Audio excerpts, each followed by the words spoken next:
And we are live. This is Dark Journalist. What a fantastic crowd we have out there tonight with us in the Ideas Room already. Of course, I'm joined by the lovely Olivia. Hi, everybody.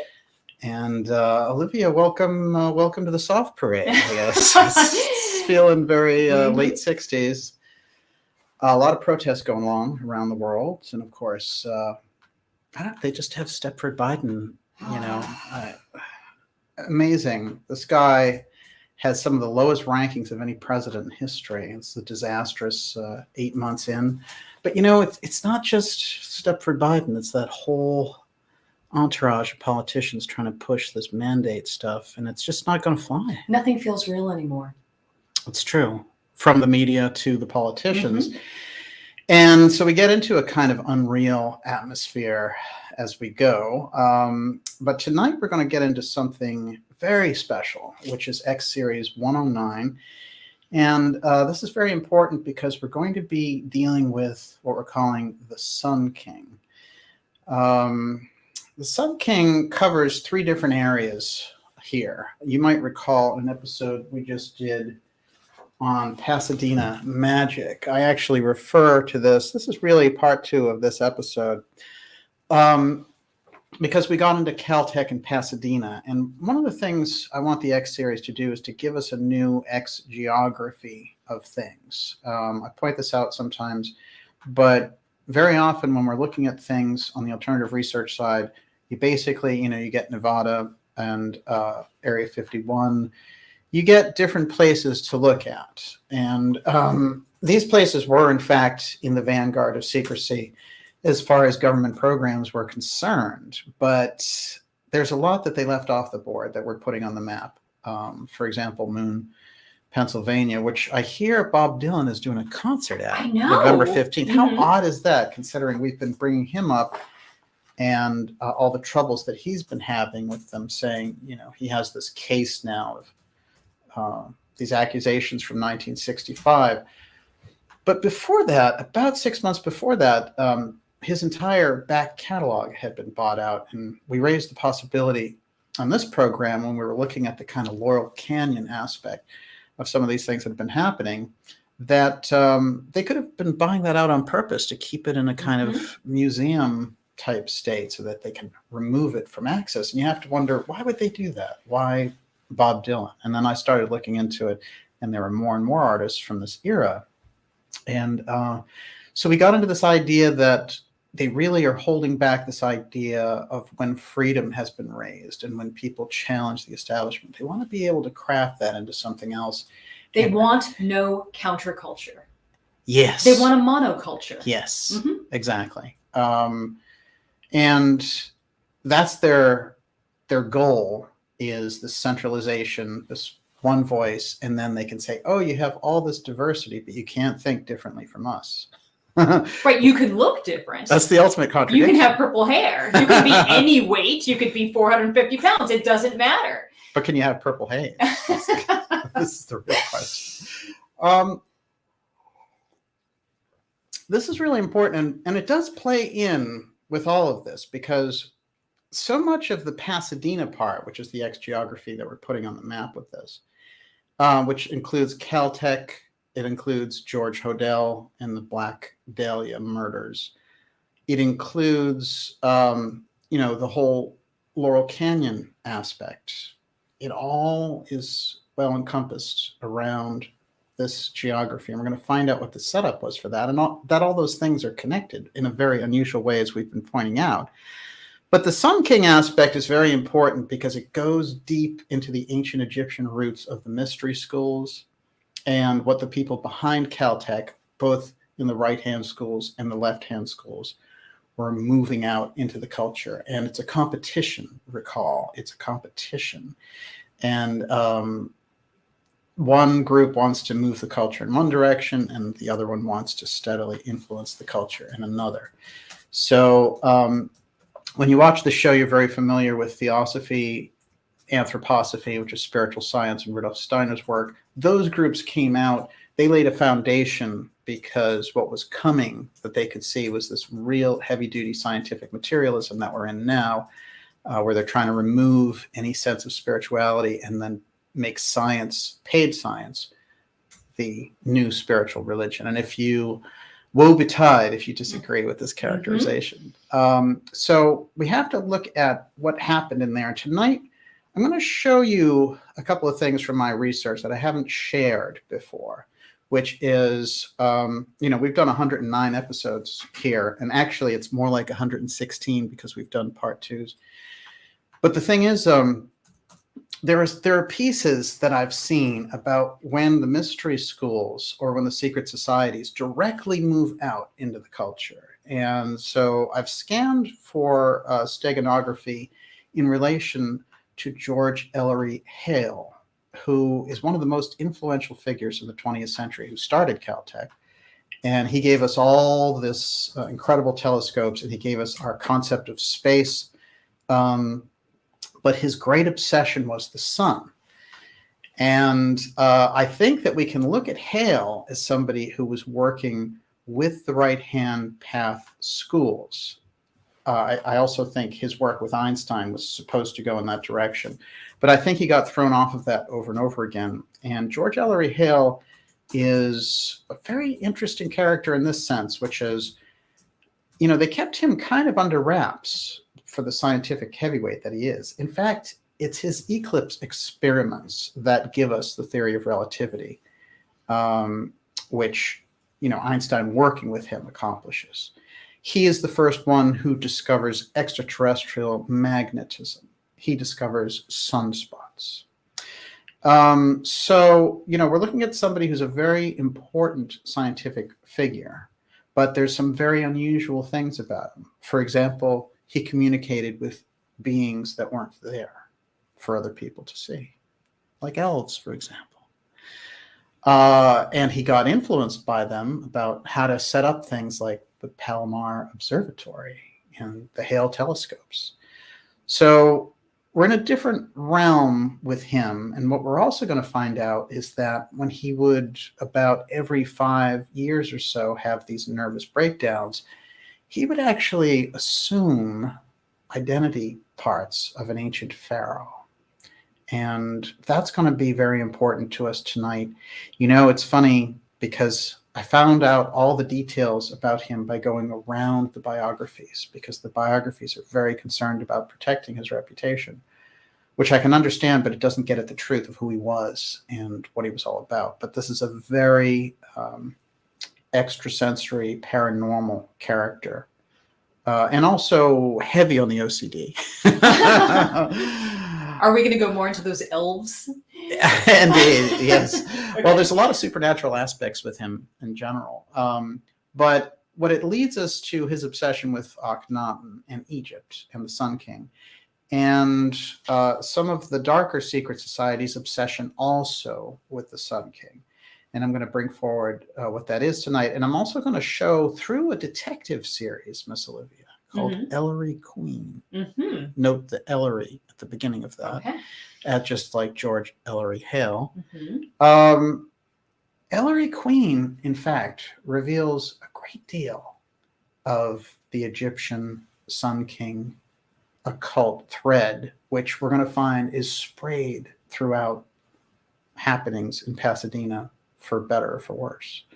And this is basically so much of a crucial thing to tie these pieces together. Caltech, Hale, Einstein, Akhenaten, the Sun King, and Pasadena, which is what we're going to do tonight. This is X Series 109. I want to remind you to go to darkjournalist.com and sign up for our newsletter right as we get started here, because we've already talked about the really intense.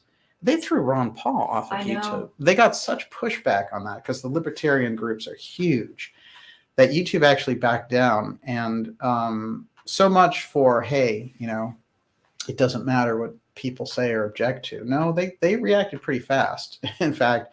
But the idea of taking him down it's shocking. Yeah. I mean, fundamentally, you have to think about, with Ron Paul, the huge influence that he's had and the education that he's given us on,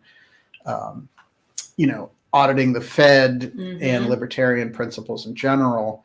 So for them to silence that and then reverse it after about 4 hours because of the intense pushback, because the libertarian thing is spread out heavily in social media, it shows that we're not using all the pressure and all the powers that we should be at times with these things that we see going on in relation to that kind of bio-fascist mandate things as well. But the censorship was so obvious on that. And when we see that censorship, we have to have that direct channel. And right now we have a good mail provider. So, we'll see how long that lasts. But in any case, we'll have the ability to send you these newsletters. And basically, you get one once a week, and it'll be very important to keep up with the interviews that we have going on, and we can deliver the shows directly to you, regardless of what platform that they're on. So make sure you go to darkjournalist.com and sign up for that free newsletter. It's there for you, and it keeps us in the same ballpark.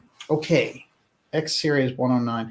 Let's look a little bit at some eclipse stuff and then track it back to Hale, this was his big fascination, eclipse. This is an article. There's a series of solar eclipses in 2017 that were mind-boggling. Some of them went straight across the United States in a rather unusual fashion.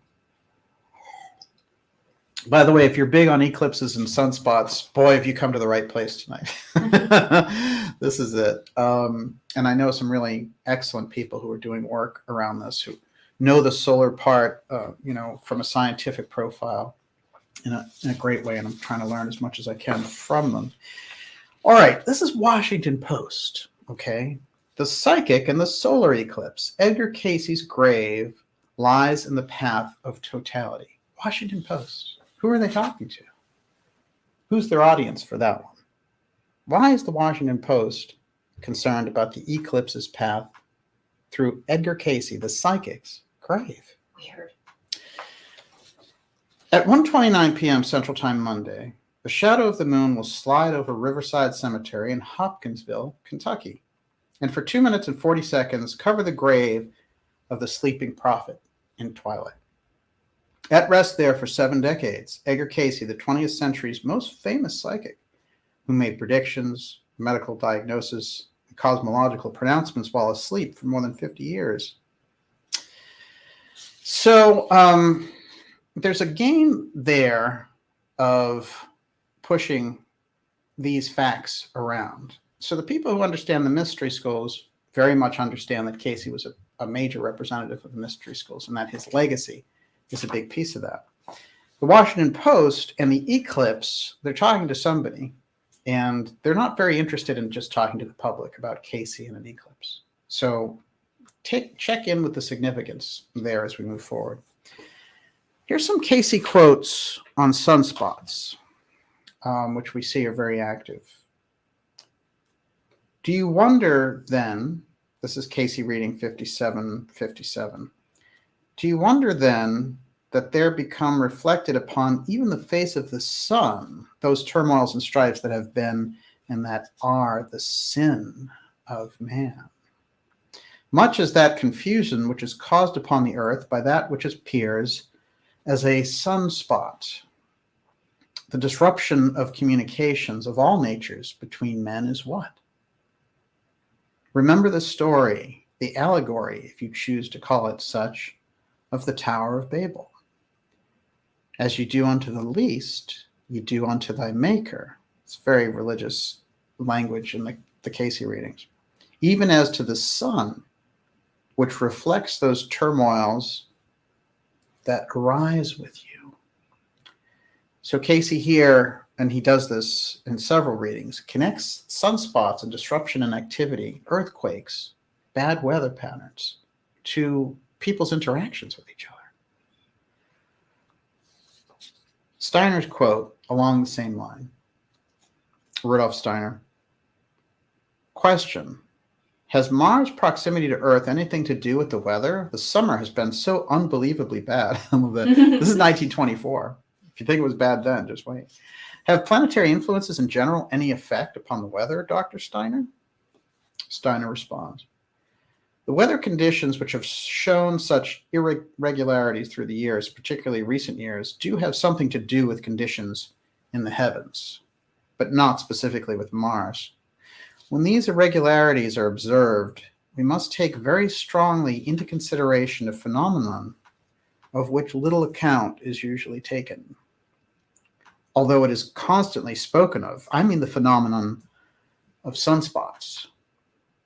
The sunspots are dark patches varying in size and duration, which appear on the surface of the sun at intervals at about 10 or 11, 12 years.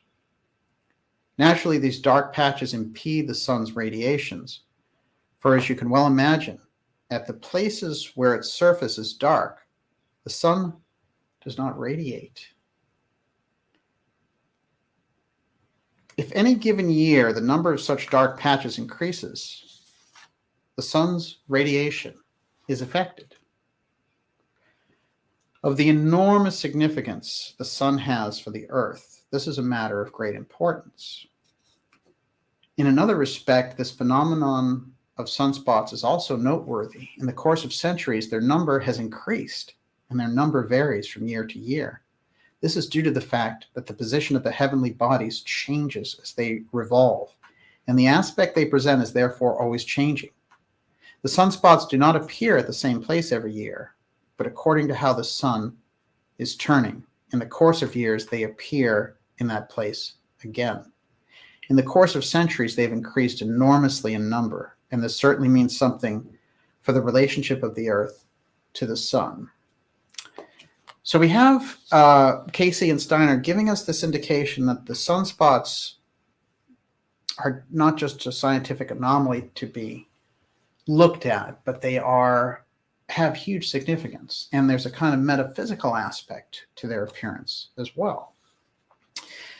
What I find interesting about that is Hale became obsessed with the sunspots, and when he realized, he said, one of those sunspots, because of the magnetism and depth that he was studying, could so easily swallow the earth. And I was thinking about that realization. I don't know if he was scientifically challenged on that, but that was his impression, this scientist Hale. Okay, so we've got a little background now on the sunspots from the mystery school side. Let's see what Hale has to say. Let's take a look at Hale. George Hale showed up in the Caltech portion of the Pasadena episode. He, in fact, started Caltech and working with something that originally was called Throop, which is still there. And one of the things in the original development around Caltech was something called the Human Betterment Foundation. Human Betterment Foundation got us into eugenics and things of this nature, and all those archives reside at Caltech. However, the people behind this scientific push on the Hale side, I mean, you can judge them any way that you want to. It's my understanding, though, that they were looking for a way to create a kind of noble MIT. They wanted science to go in a noble direction. They wanted it to be useful for humanity. But I want you to note as we go through this again, George Ellery Hale, because we're going to find out that George Ellery Hale is the son of William Ellery Hale, whose father also has the middle name Ellery. And then we're going to go back and we're going to find Ellery in all of their middle names. And we're also going to find Hale goes all the way back to this baptism rite that was going on when they founded Hartford, Connecticut. But let's stay with this George Ellery Hale for a moment. So he would become so influential behind the scenes, and he would pull Einstein in to work with him at Caltech. And one of the things that happens early on is that Einstein shows up and they have this wonderful kind of rapport. You know, he's setting him up with a place to live, showing him around. But there's a strange kind of hit and run incident where Einstein barely avoids getting run over on his second day there. Clear-cut attempt of somebody trying to run him down. He actually, it's described as him cartwheeling over to get out of the way. So we just have to imagine Einstein cartwheeling over. And to his credit, he stuck around and showing a lot of bravery. But interestingly enough, that happens immediately when he gets there. Einstein must have been targeted for a lot of reasons because of the World War that's approaching there. And by the time he's dealing with Hale, we're talking about 1928, somewhere in there. Very well documented, by the way. Hale has this incredible reputation, and he's already worked with Einstein, and Einstein has been fascinated with his sun experiments and his work around eclipses. But he's also aware of these rumors about Hale, and Hale has a very unsteady disposition. He rushes around. He doesn't like to look people in the eye.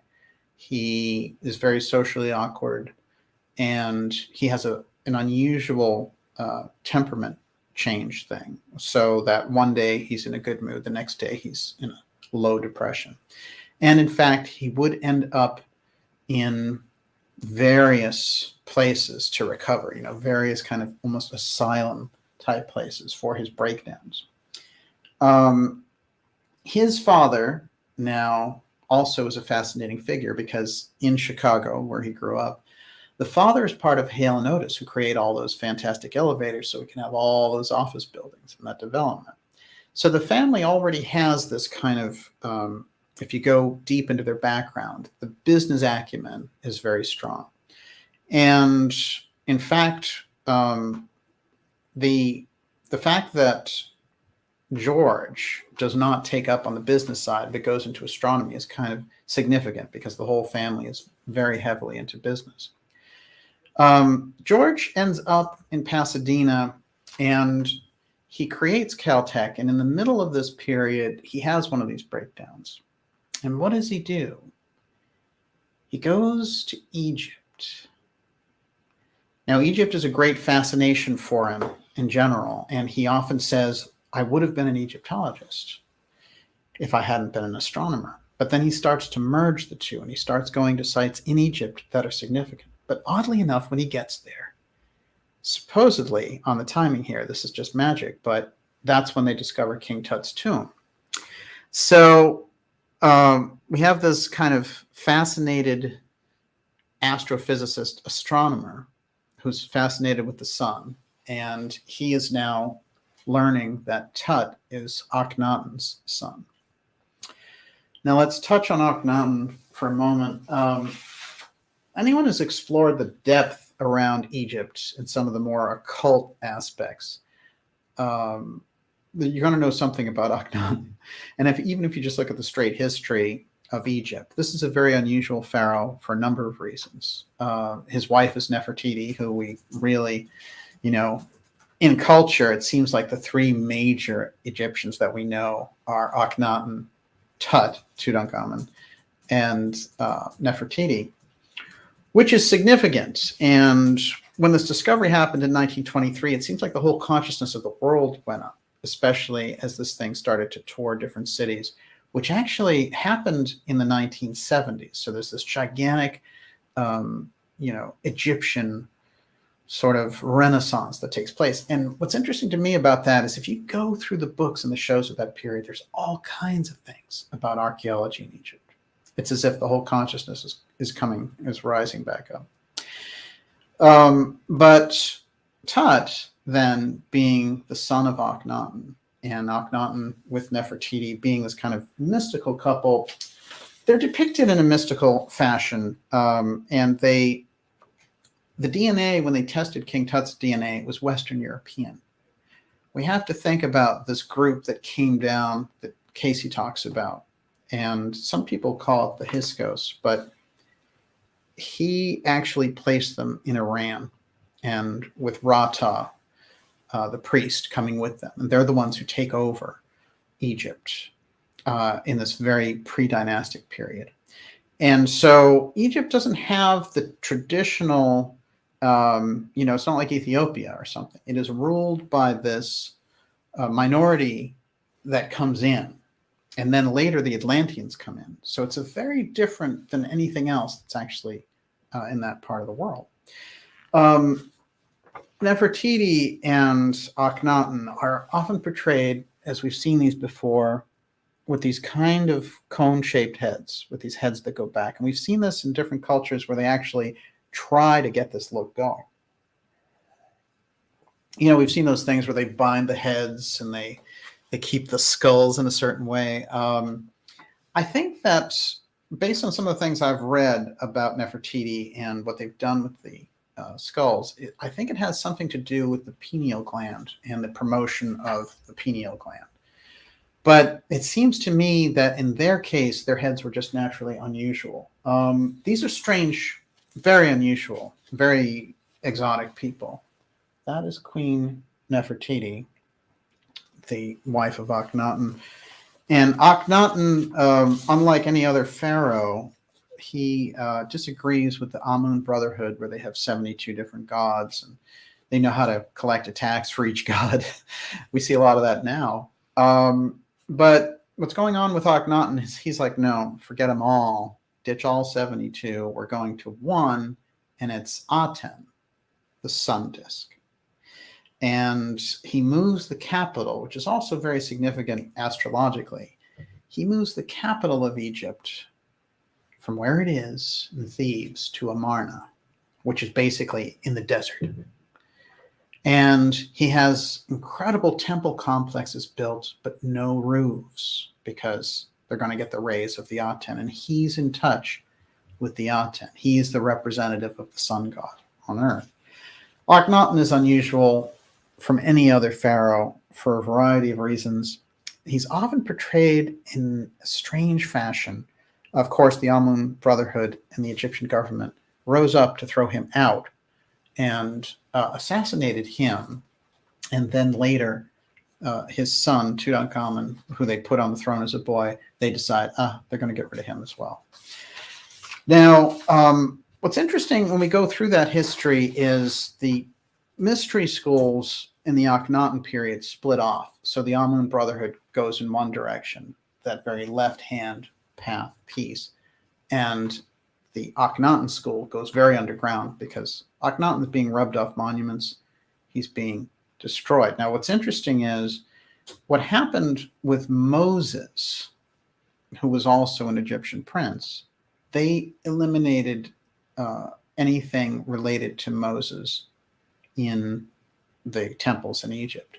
The same thing happens with Akhenaten, and some people theorize that Akhenaten was Moses. I don't actually believe that, but I think the pattern's very similar. But nonetheless, talking about monotheism in that period when they were just, I mean, it puts him more in line with the mystery, the Jewish mysteries and the Kabbalah. But his appearance is so very unusual, and his reign is very short, relatively compared to the others. It's all told, it's about 8 years.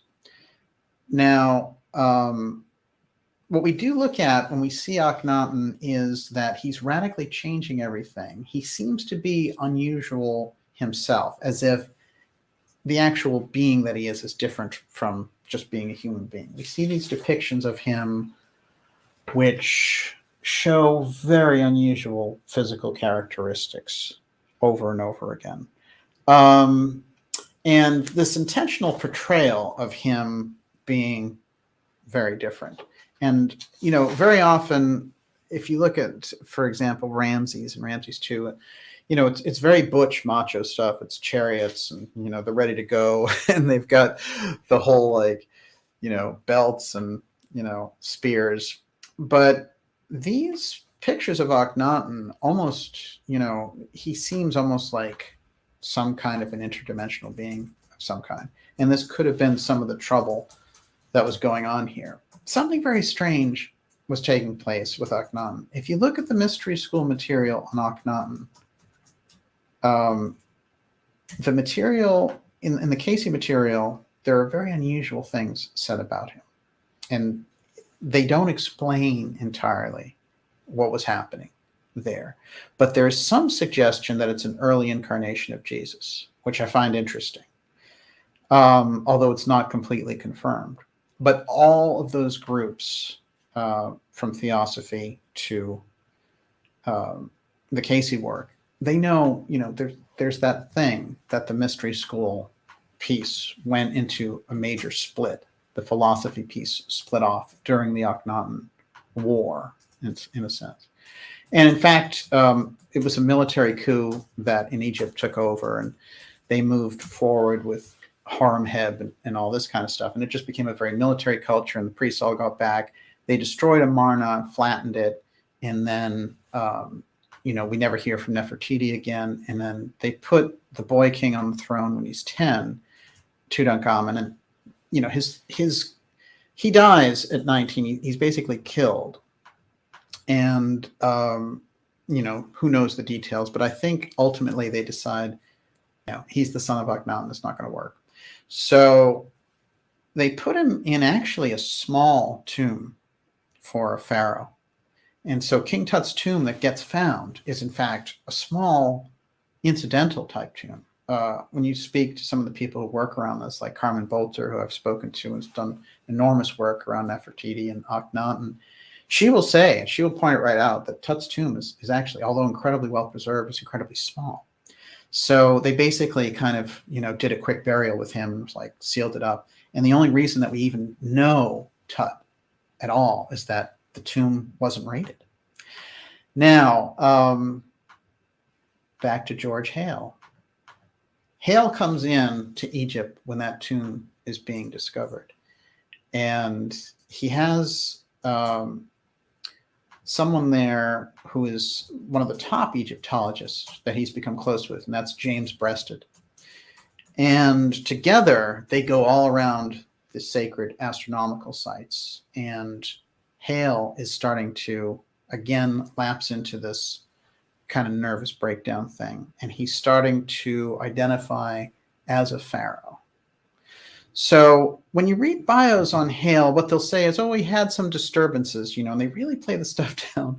It's very safe. And over again, I have big problems with this, because when you look at these characters and the incredible, amazing things that they've done and who they are, to not get a complete picture is really cheating the public. And so what you see in these books, even though they're good books, and I recommend them, for example, Explore the Universe is the book on Hale, and there's so many good straight biography points in here, but they ignore all of these kind of major aspects. And I think when we look at it, it plays along something like this, and so many of these books do. And then he went around to this guy and tried to form a scientific foundation, and he tried to raise money, and he wanted to move, astronomy into a thing that would help mankind. And he wanted to, go in the hills with his kids. I mean, these are details which are nice, but are just kind of secondary biography. I mean, this guy was trying to find the sun god. And he was also one of the most influential scientists of all time. So part of what we do here, and part of what I want to point out with dark journalism, is there's such a story right under the surface. You don't even have to dig completely under the surface, and we go deep. But if you can get that first layer off, you can really be in a rich wonderland of ideas and facts and connections. And so that's kind of the things that we're putting forward here. Yes, what do you got? Mitekuye Uyasin says, does DJ know that Hale's papers are all held at the Carnegie Institution, which were taken there by none other than the director in 1940, Vannevar Bush? Hey, Vannevar. That's really interesting. I did know about the Carnegie papers. I didn't know Bush took them there. But Bush has that way of showing up the most key places. These are people, just like when we discover with the Ellery Queen novels that we're going to get into, these detective stories, we're going to find that these people don't speak openly about the things that they're doing, and little things slip out, really. In the case of Hale, there's so much, and it's such a rich tapestry, that he has a unique place, because he's going to tie in an occult piece for us. He's going to tie in the whole Silicon Valley occult piece for us, because if we can grasp it at its root, without all the distortions on top of, hey, these guys worked away and there were a bunch of people who worked in technology and that's how we got here. It's not quite true. There was a grand design behind it. There was a great struggle underneath it. And this is where I think we need to go. in order to get these facts. And the geography, remember, again, we're in Pasadena. Keep that in mind as we go along here. Everyone, you're watching the Dark Journalist show. We're in X Series 109, going deep on the Sun King. Who is Ellery Queen? Akhenaten and all hail George Ellery Hale. We're going to be taking your questions in the second part of the program. And Miss Olivia, how's the temperature out there? It's all over the place. Tell me about it. I'm getting distracted. That's okay. Twilight Miss said something really interesting. Yes. Like Fillory, Fillory, Queen of the Fillory, or the Fae Queen, if there's might be some relationship to Ellery and Fillory. Interesting. Something we need to follow up on. How are they spelling when they say Fillory? Fillory. Well, I'm going to have a very interesting explanation about the Ellery coming up. So you put that on the board. Well, let's look at a few kind of factual points that we can point to about Hale's fascination with Akhenaten and Egypt and the sun and how that influenced Caltech. And we'll take it from there. When he had what they call actually inside the Sun Temple, but it's the Solar Observatory at Caltech, he had the architect create the sun disk, Aten, over the door as you come in. And, well, it doesn't show up too well, interestingly enough. Let's see if I can. So it's right above here, but basically the disk is up here and the rays come down directly. And it is quite a fascinating image. I'm actually going to post that on Twitter since it's not showing up too well. I have it black and white. Let's see if that one shows up. Yeah, it's a little bit better. So there's the disk here, and there's the Aten rays. This is directly based on the design of the Akhenaten Temple of Aten, who is the sun disk, the sun god, directly communicating with humanity. And that's why Akhenaten moves the whole thing to Amarna and in the desert, because the sun is just going to talk directly to him. But there, in fact, is Hale in the doorway with his Akhenaten just coming down. There is something quite fascinating when you get into, there's all kinds of X-Steganography around the solar temple. It's everywhere you turn, in fact. There's so much steganography in this story that I want to just highlight steganography for a moment, because, the series that we're doing here is based on steganography. And in this case, it's X-Steganography. So steganography is understood as this kind of way of communicating things that are secret in the open. That's kind of the easiest way to describe it. So it's a little different, like cryptography. Very often you'll know that there's a puzzle to solve, and a lot of people take a crack at it. But with steganography, it's something that's in the open that only the initiates, when they see it, may know. And it's a way of keeping important details from the profane, let's say. The modern wave of steganography comes from the work of Johannes Trithemius. I'm going to read a little bit about him. He's a German Benedictine abbot and a polymath who was active in the German Renaissance. So he's an occultist, a cryptographer, chronicler. He had considerable influence on the development of early and modern occultism. His students include Agrippa and Paracelsus. It's interesting. I want to say a couple of quick things here. His scrolls and him that he hid these ancient scrolls is how we got the Golden Dawn, for example. And the Golden Dawn really started a huge wave of this mysticism. It's also a piece along with Theosophy and Anthroposophy. Now, the Golden Dawn, there's all kinds of interesting, fascinating truths in it. It has been hijacked at times, and Crowley actually got into the Golden Dawn. They threw him out at a certain point, but he had sort of hijacked it because he knew so much and they wanted him at first.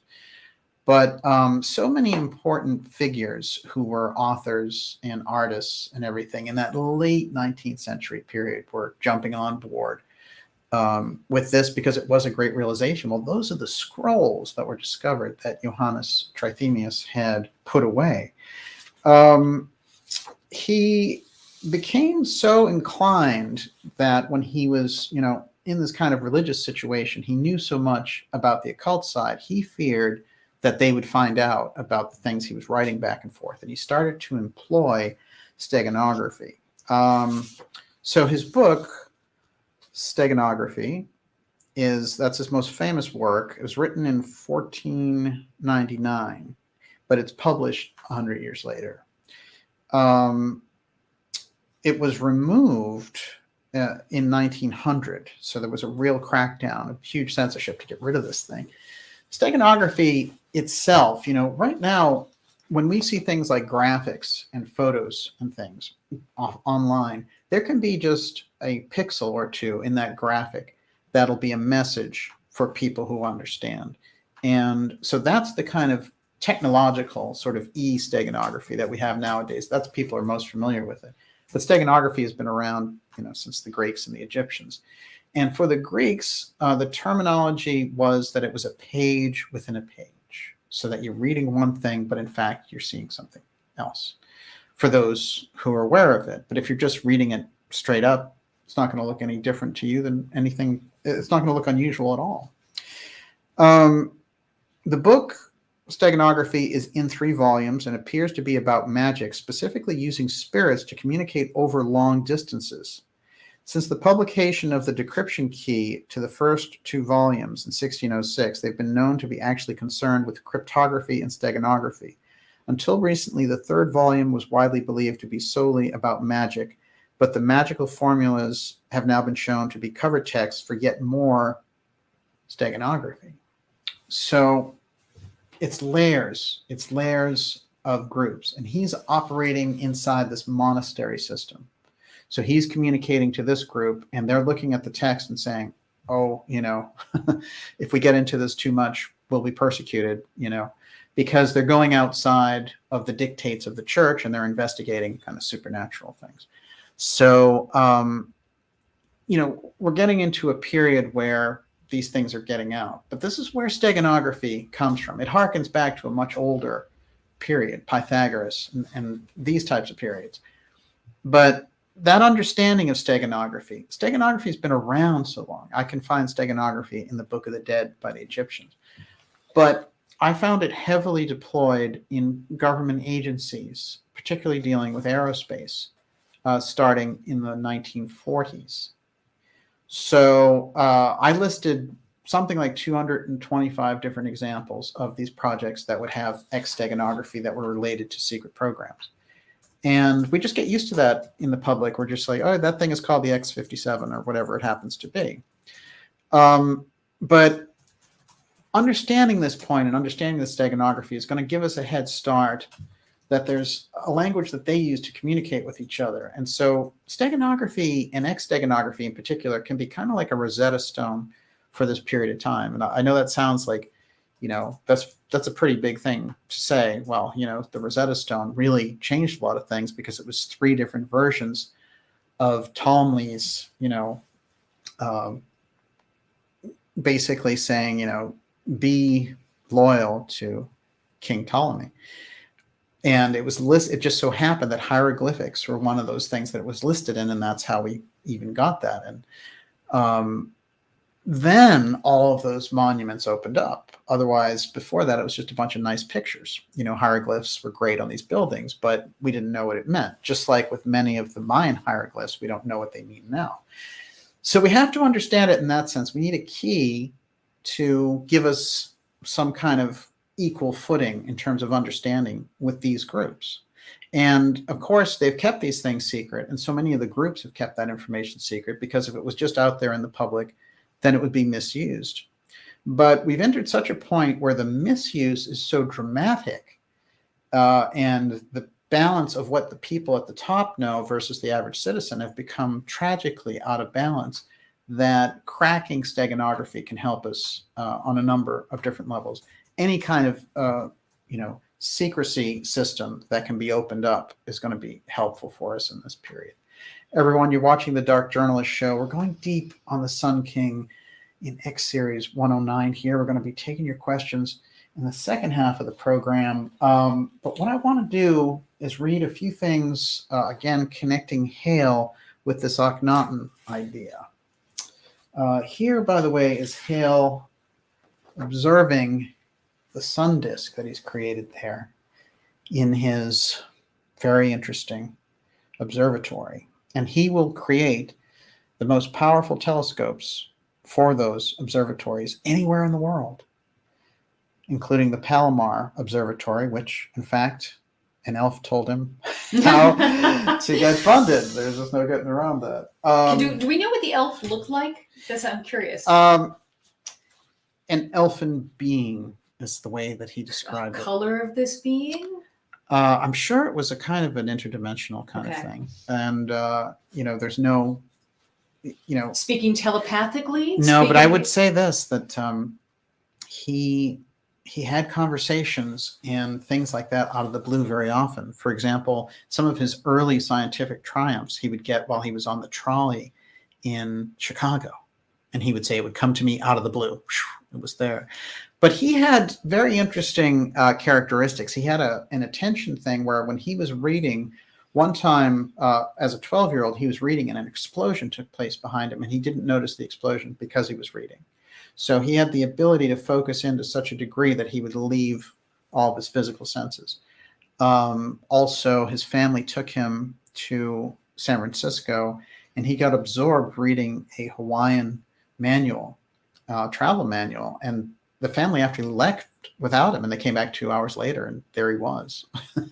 So he already is showing this real intense quality, but here he's trying to find that Sun King by observing the actions of the sun, and this is a big esoteric piece for us to understand when it gets to Caltech and the solar observatories. We're talking about the Sun King. This is what they're looking for. And when we get into the occult aspects and some of the dark things that happen on the outskirts with Caltech, they're also looking for the same power. Here's a couple of quick things. Hale had built lodging for astronomers hardy enough to make the 9-mile hike along a winding, dusty footpath to the mile-high peak. Known as the monastery, the building was embellished with mystical Egyptian symbols. On the opening night of the facility, Hale and his astronomical colleagues dedicated the building with pseudo-monastic rituals. Women were not allowed entry. I'll tell you why this is significant. In that period, there was also in the Mason, in some of these groups, in some of the deeper groups, for example, when Blavatsky shows up in New York, the mystery schools there, right and left, won't deal with her because she's a woman. So, and also maybe because she's Russian and incredibly powerful. And how she gets into trouble is that she says, look, I can go to France, and there are mystery schools there.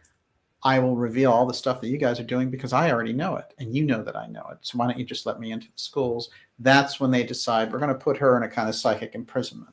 We're going to distort her occult vision. And Blavatsky has problems from there on out. One of the things that both she and Steiner describe in relation to these mystery school secret societies is that they are hand in glove in charge of the political system in America and in France. So we have to keep this in mind as we go. Both the good ones and the bad ones are in there. And so it's a real problem. It's good for us to understand how the mystery schools operate in that sense, because there's so many things that we can learn from them. But we have to understand that the schools represent a vast series of outlooks and objectives. So it's not like a monolithic thing of there are these good mystery schools and we're all set. It's that the mystery schools have given us that ability to learn and to move the culture. But in opening that information up, more negative influences have come in as well. And very often called the left-hand path schools. it's going to be a mix. There's just no way around it. Can I throw you a question? Yes. Wendy Eater wants to know, does DJ think it was the left-hand path mystery schools who stripped science of all references to the paranormal and the soul? Well, this is it. There's actually a very fascinating dialogue, and it's a book. It's a series of lectures of Steiner talking about Blavatsky, where he goes into this aspect that around 1840, the mystery schools had looked out and saw what was happening with the scientific materialism taking over. And they realized that in 100 years, humanity, they wouldn't recognize humanity. And so those groups were so used to preservation that they thought of other ways of doing this. But there's a small band inside the mystery schools who said it's time to bring this out to the public, including the secrets around psychic phenomena, including these deeper soul aspects, and so much of what became, the New Age movement.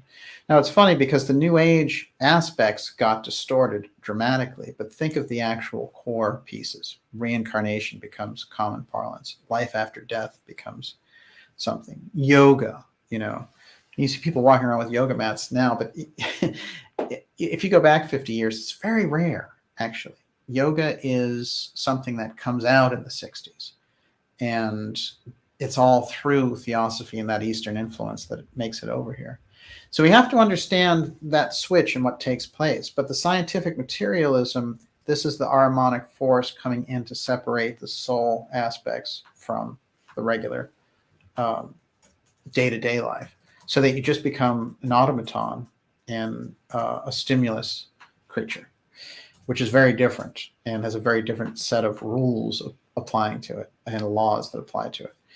I think that we have to look at these periods that we're in and say that people have very much been sucked in to that deeper psychosis, in a sense. And so they're the heavy weight of materialism. And but right there, spread out across for everyone, is some of the most incredible information that literally 150, 200 years ago, you would have been, it would have been incredibly hard to find it. You'd have to go into some deep temple in India or something, but there it is. So we have to understand a few things about Hale then. If he's doing these rituals, and if George Ellery Hale has become obsessed with the sun and the Sun King, and he's obsessed now with Akhenaten and the Aten, and he's putting these murals of the Aten on the solar observatories, we have to understand him very differently than history does, as just, a dedicated scientist. He wanted to, make our history of astronomy like that. We would understand astronomy better. It's a lot deeper. There's a huge occult aspect that's sitting right in the middle of all of it. Now, interestingly enough, in the program Strange Angel, the TV show, which is all about Jack Parsons, there's a mention of Hale in there, which I think is significant. And in the X-Files, in the first episode of the second season, they mention Hale and how he was able to fund the incredible telescopes by going to the Rockefeller Foundation as this interdimensional entity had instructed him. So there are pieces out there, and I think that that's significant. The Hale Solar Laboratory, I want to read a little bit about this. And remember that that is where Einstein would go work. And it's also in the observation of Hale's work on eclipses that he develops the theory of relativity. Think about that. Think of how important George Ellery Hale is to science in that sense. And so now let's take a look at his obsession around the Sun King. This is the Hale Solar Laboratory, a historic astronomical observatory in Pasadena.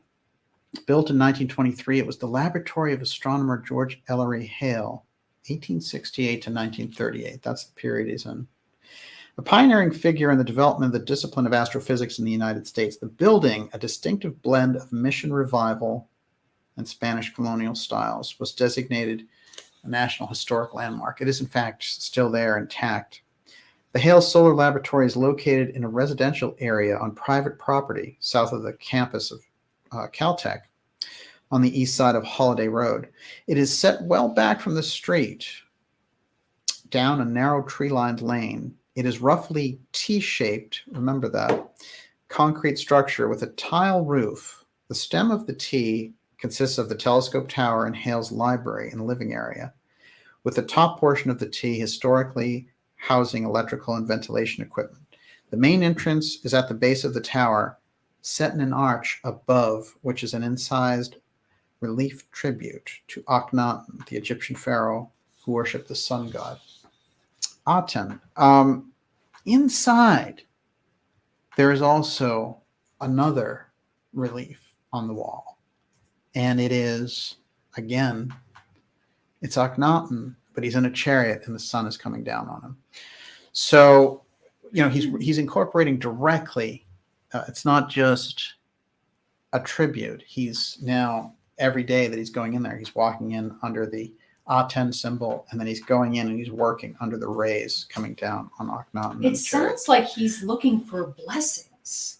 Yes, yes. Very much so. Interesting. Egyptian blessings in this case.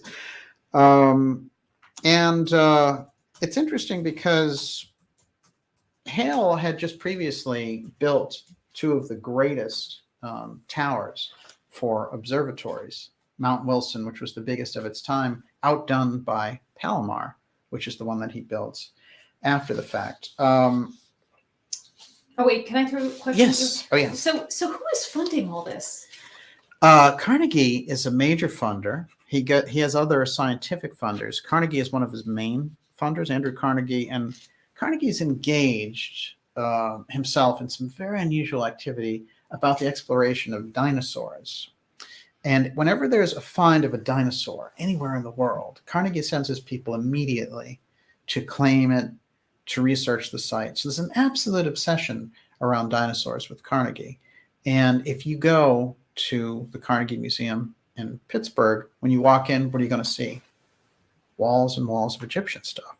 So the fascination spilling over there with Carnegie is definitely Egyptian stuff, and then dinosaurs for some reason. Now, I'm going to tell you something which flies in the face of all known science about dinosaurs, which is that if you go to the Casey readings, he talks all about the Atlanteans trying to get rid of dinosaurs, and he gives the date, 50,722 BC, when they did this, using a huge death ray. And then he says the poles shifted and the dinosaurs died anyway. That's where he places the dinosaurs dying. They've got the dinosaurs dying 65 million years ago. So there's a huge problem here. There are incredible things that I've seen myself, Mayan figurines that they always keep out of the books, of kids playing on dinosaurs. I mean, it looks like the Land of the Lost. Mm-hmm. And since I made a TV reference there, Miss Olivia, you know where I'm going with this. There is a very strange reference in pop culture to Hale, and it is from the Batman TV series, and it's King Tut. Yes. Because he's an incredibly advanced professor, and then he gets a whack on the head, and he turns into Tut. He thinks he's the reincarnated Tut. Well, what was interesting was, in fact, Hale had all these issues where when he went to Egypt, whenever he would have these nervous breakdowns, he'd lapse into an Egyptian, thinking he was in Egypt, this Pharaoh personality. So we're looking at something there. It's very strange, but think about it. You have the picture over there, don't you? No, it's right. I can see it from here. You can't miss it. And here's the thing. That thing was always fascinating too, because the storylines that these mystery writers were using, they were using in some cases real things that they had heard. And there was a lot of rumors flying around about Hale. And one of the reasons that he wasn't elected into that top lexicon of scientists is because of these strange breakdowns and all the things about elves and everything else. And yet we can see that he has no problem with that super sensible world. Well, neither does our friend Jack Parsons, who went through Caltech and Pasadena and all the rest. So when we have the OTO move to Pasadena, we're starting to realize it's a huge portal type situation there, apparently, because you have all these people who are on that tip of, on that side of things. When we look at Crowley's move to open the first OTO in America in Pasadena, that's pretty remarkable. I mean, there's a lot of different places to choose. I understand California is attractive, but here again, Pasadena, with the shows that we've done, for example, in looking at the Black Dahlia books, there's so many things coming out about the Black Dahlia. Steve Hodel, who is the police detective, retired. He's the son of George Hodel, and George Hodel is the one that he's learned has committed all these grisly crimes, including the Black Dahlia murder.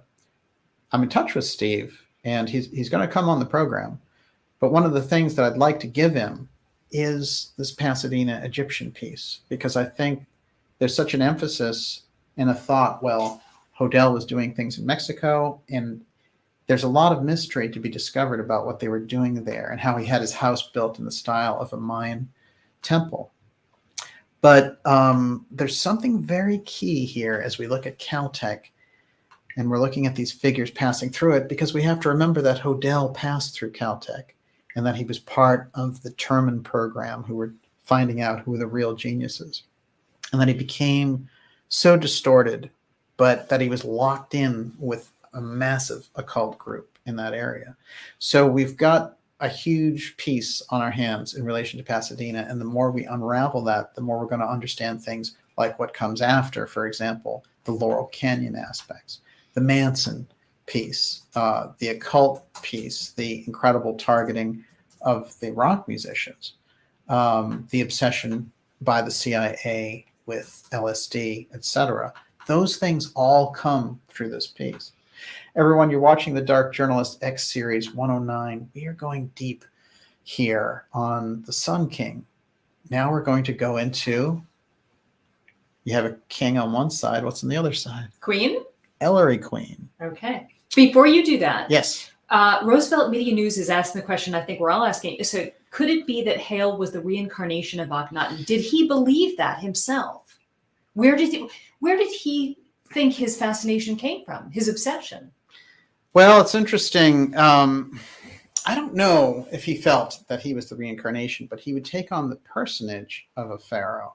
And he had a tendency, for example, he spent a night in a castle, in a famous castle in Switzerland. And in the middle of the night, he wrote all these kind of medieval verses. So he's kind of a conduit. And I think he's a mystic. Yes. And that's what gives him this kind of very erratic nervous system, which, he breaks down constantly. He can't deal with crowds. And he also has incredible kind of social awkwardness. And unless he couldn't attend so many of the scientific meetings, so he did all of his stuff by letter. This is also interesting because it gives him some of the best solid history that we can track about how his scientific ideas developed of any scientist anywhere, because he couldn't show up in a regular way. And we know through people like Howard Hughes, for example, it may be a different type of condition, but there again, somebody who's very sensitive. Great question, though. I want to bring in Ellery Queen. Ellery Queen, you have to think of it as kind of like an early Columbo. And then also, it's very edgy, actually. It's in the 30s and 40s and 50s.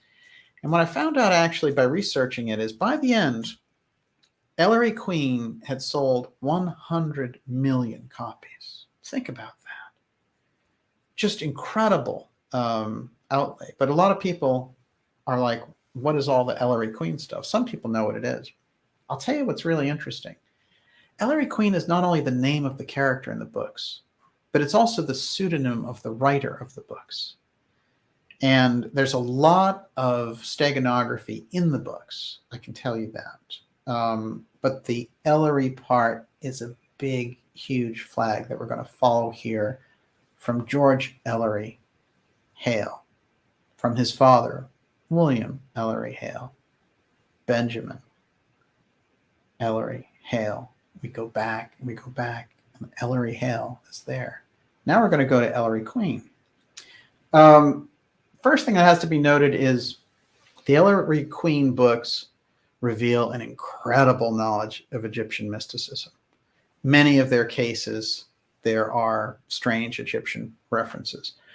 They talk openly about Atlantis and the search for Atlantis. They talk about Sir Francis Bacon.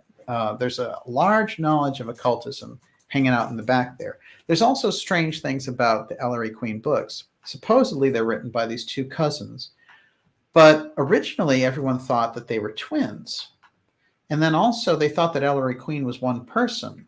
So there's a lot of strange crisscross information about them as well. And then we find out when their actual names are revealed, not to be Ellery Queen, but that those names are pseudonyms. So they're hiding behind Ellery Queen, their writers' names, and then a third name. Pseudonyms are nothing new when writing novels, so there's nothing too mysterious about that. But that layer of Ellery Queen and the name itself and the significance of it, we're going to get into right now. Let's meet Ellery Queen. These are the two writers of the 100 million novels that were sold. 33 different books. Ellery Queen. Ellery Queen is a pseudonym created in 1929 by American crime fiction writers Frederick Dene and Manfred Bennington Lee. And the name of their main fictional character, a mystery writer in New York City who helps his police inspector father solve baffling murders.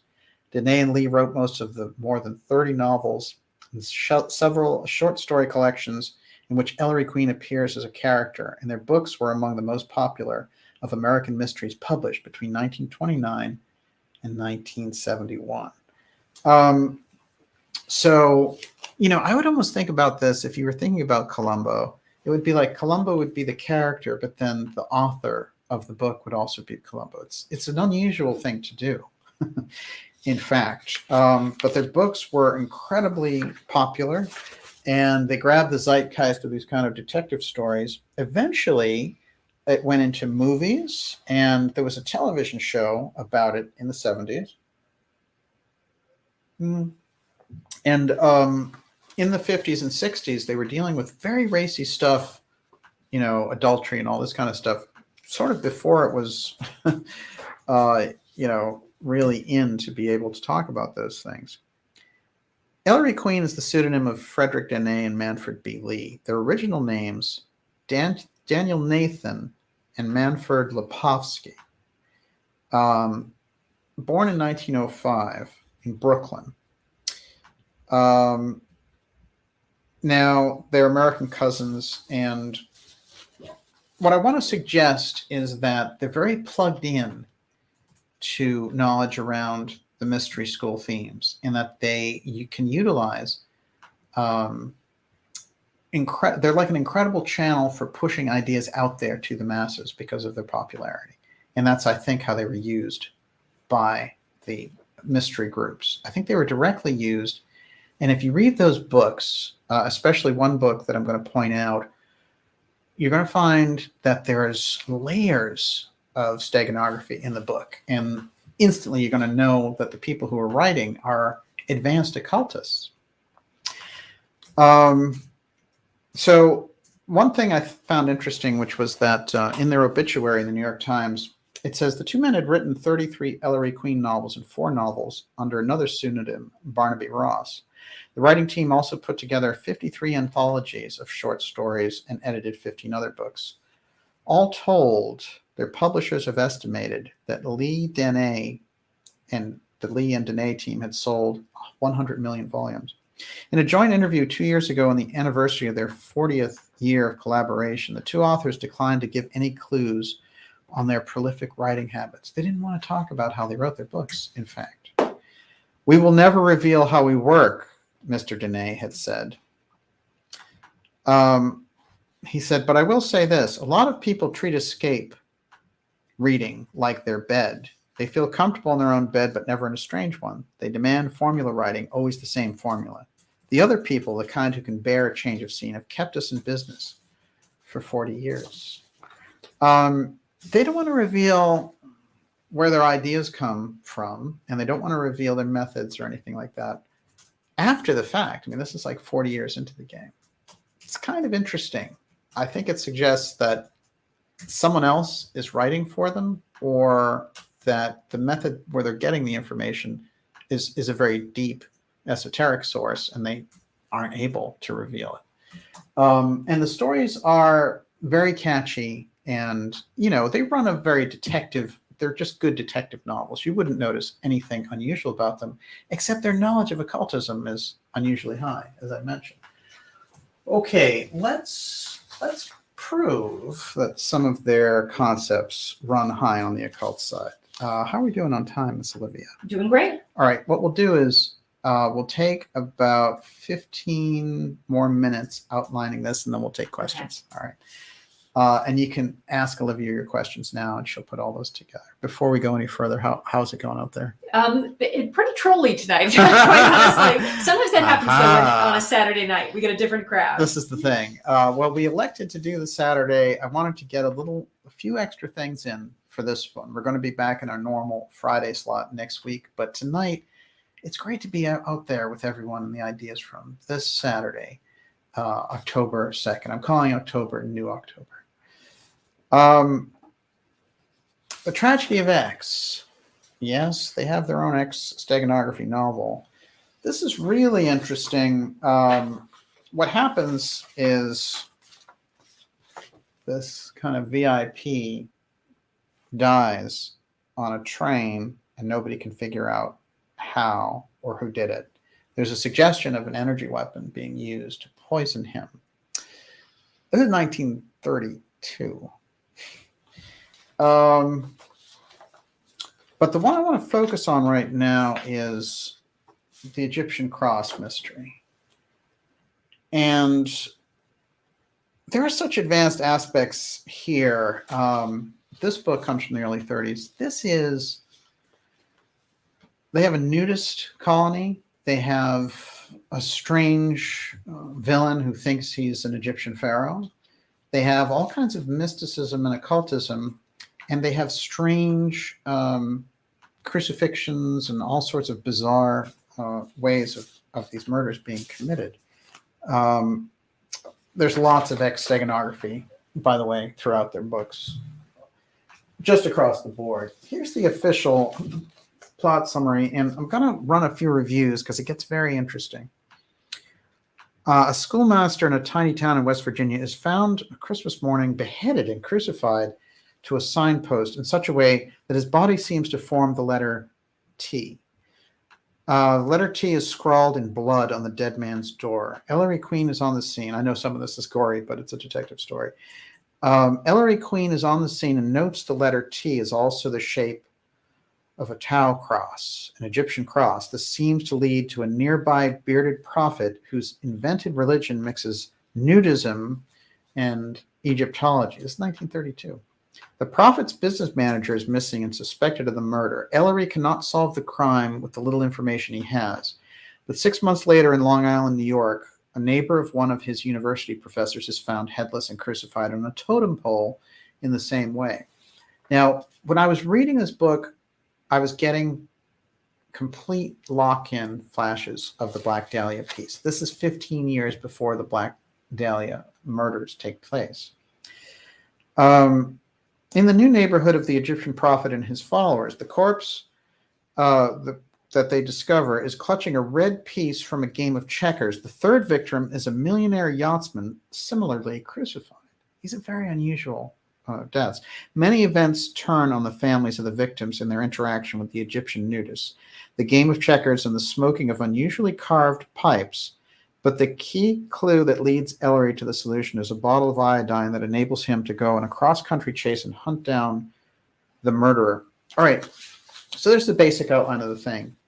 Here's what's unusual about it. First of all, if you go into that period, you're not going to find things like this. You'll find very deep, Dashiell Hammett kind of gun-toting gangster stories. And you will find some things that can be, gory, but it's this kind of noir thing that grows into film noir. This stuff is another thing altogether. And I'm surprised there weren't, there censorship. wasn't censorship or, massive. Mhm. 1932. Wow. It's quite fascinating. But what we're getting is that in the books, when they start to talk about the mysticism, again, their knowledge factor is very high. I'm going to read some of the quotes here. Now, this is one of the pages when Ellery Queen is trying to unravel the case. So they stopped short and ceased talking, as people do in the presence of violence. Around the object were country troopers, but Ellery had eyes only for the object itself. It was a thick carved post 9 feet high, which once, to judge from what remained, had been garishly covered, was now faded, stained, and battered, as if it had gone through centuries of weathering. The carving, a conglomeration of gargoyle masks and hybrid animal symbols, culminated at the top of the crudely hewn figure of an eagle with a lowered beak and outstretched wings. The wings were rather flat, and Ellery was struck at once with the fact that the post with its outflung wings at the top was very like a capital T. I'm going to tell you an interesting thing, and I'll show you that Hale's solar observatory is constructed as a T, in fact. There was something pathetic as well as horrible in the hideous sight. Well, Ellery said, quite a sight. Shocking. So he goes and he seeks out some information about this professor. And listen to some of the banter. The professor grinned in his short black beard. I rented the Taj Mahal across the road. Ellery turned and saw spires and a Byzantine dome peeping above the trees where Professor Yardley's thumb pointed. From a crazy friend of mine, he built the atrocity himself when he was bitten by the Oriental bug. He's gone on the prowl in Asia Minor. I wanted a little quiet to do my long-deferred opus on sources of the Atlantean legend. You recall the Platonic references? I recall, smiled Ellery. Bacon's New Atlantis. But then my interests were always literary rather than scientific. Yardley grunted. Well, this is what I ran into. So there's some odd references there. There's Atlantis, there's Plato, and then New Atlantis. So they're playing off the Atlantis themes in a very interesting fashion, I think, there. Here we go next. The chief of the state police rose hurriedly. The man who had called himself Harakht waited calmly. So what happens in this book is the head of this Egyptian cult, which is a nudist cult, is someone who thinks that they're a reincarnated pharaoh. So they go to him and they are trying to find out if this is in fact the murderer. Sorry, Mr. Coroner, said the colonel quickly. I should have warned you. This man isn't all there. I think I'd better tell you that the jury, what he does, and then you can ask more direct questions. He runs a sort of medicine show, nutty sort of thing, all painted up with sun and stars and moons and queer drawings of Egyptians and Egyptian pharaohs. Seems he believes he's the sun or something. He's harmless, travels around in an old horse and wagon like a gypsy from town to town. He'd been going through Illinois, Indiana, Ohio, and West Virginia. I'm going to tell you what's weird about all of those towns. This is when Casey was talking about the Earth Changes map, about where the safety lands would be. He listed it exactly the same way. Illinois, Indiana, Ohio, and West Virginia. Preaching and selling a medicinal cure-all that puts hair. It's the elixir of youth, said Harakht gravely. Bottled light of the sun.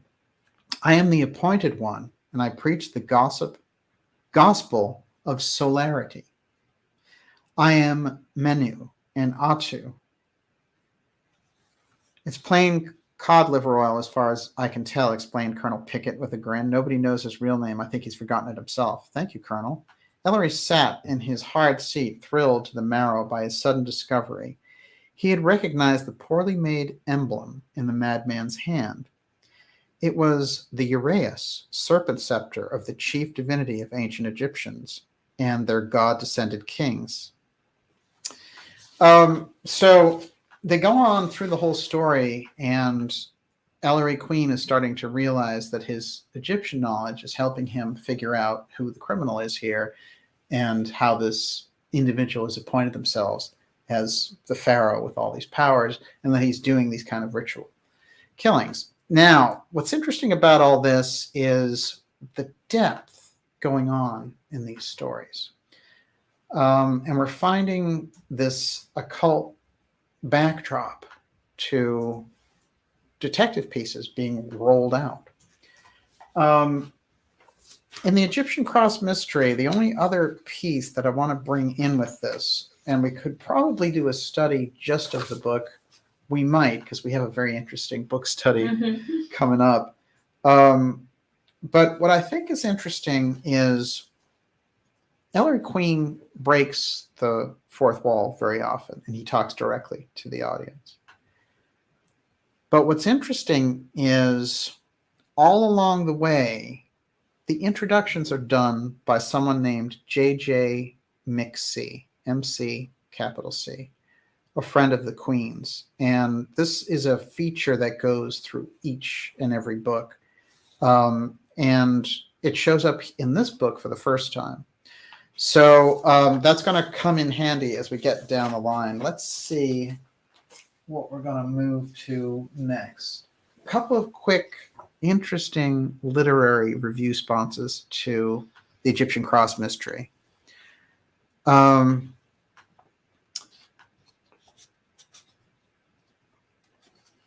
English person, he's going into the script, and he says that Ellery's obsession with the Egyptian nut job is kind of fascinating. And I think this is really why we're getting into this, because there's an odd thing here in that book about what Ellery is doing, bringing all the Egyptian pieces out.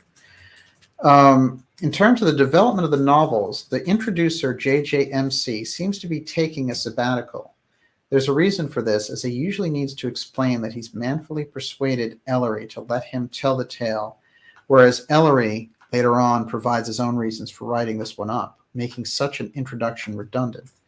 Ellery himself is again less irritating than earlier. This is a necessary and welcome development. I think this would have worked as a novella, but I suppose cutting out the extraneous characters would be a signpost. So far, the weakest of the 5 books. It's not bad per se, but this plot is hard to pull off, and I'll classify it as an interesting failure. There were a lot of reviews like this. This was not their normal book. They really took a chance with the mysticism aspects. And I incorporated the unusual cover that they used into the thumbnail that we used for this. But they've got the sun rays coming down. And there's a huge piece here. I have another review on this that I want to read off. I cut my teeth on Ellery Queen, but I believe it was his challenge to the reader that really captured my attention. The sheer audacity of an author saying essentially, okay, now you know everything that I know and everything that you need to solve this mystery, so go for it. This was simply fuel for my fire, and go for it I did, of course. I never solved a single one, or I might have guessed one or two. So of all the Queen's many novels, the one that comes to mind immediately is the Egyptian Cross Mystery. It's one of the early ones, published in 1932. It was also one of the first Queen novels that found Ellery investigating independently of his policeman father. They found Richard Queen as the father, and doing so outside the environs of New York City. For 1932, the tale has some unusual features, including a nudist cult, ancient symbols, elements of sensationalism that are still popular today. So there's a lot of interesting observations that somebody not looking into the mystical side of these things is getting as well. I want to suggest that the series of names that have come up in the episodes that we've done, from Ketchum, which is a name that goes throughout different stories, including the Casey and Hemingway stories, that these names are there for a reason, and that Ellery, in this case, with George Ellery Hale, throughout his family lineage using this Ellery name. When the Ellery Queen novels come out and they are spreading, these ideas about Atlantis, psychic materials, the power of X, energy weapons, very unusual stuff.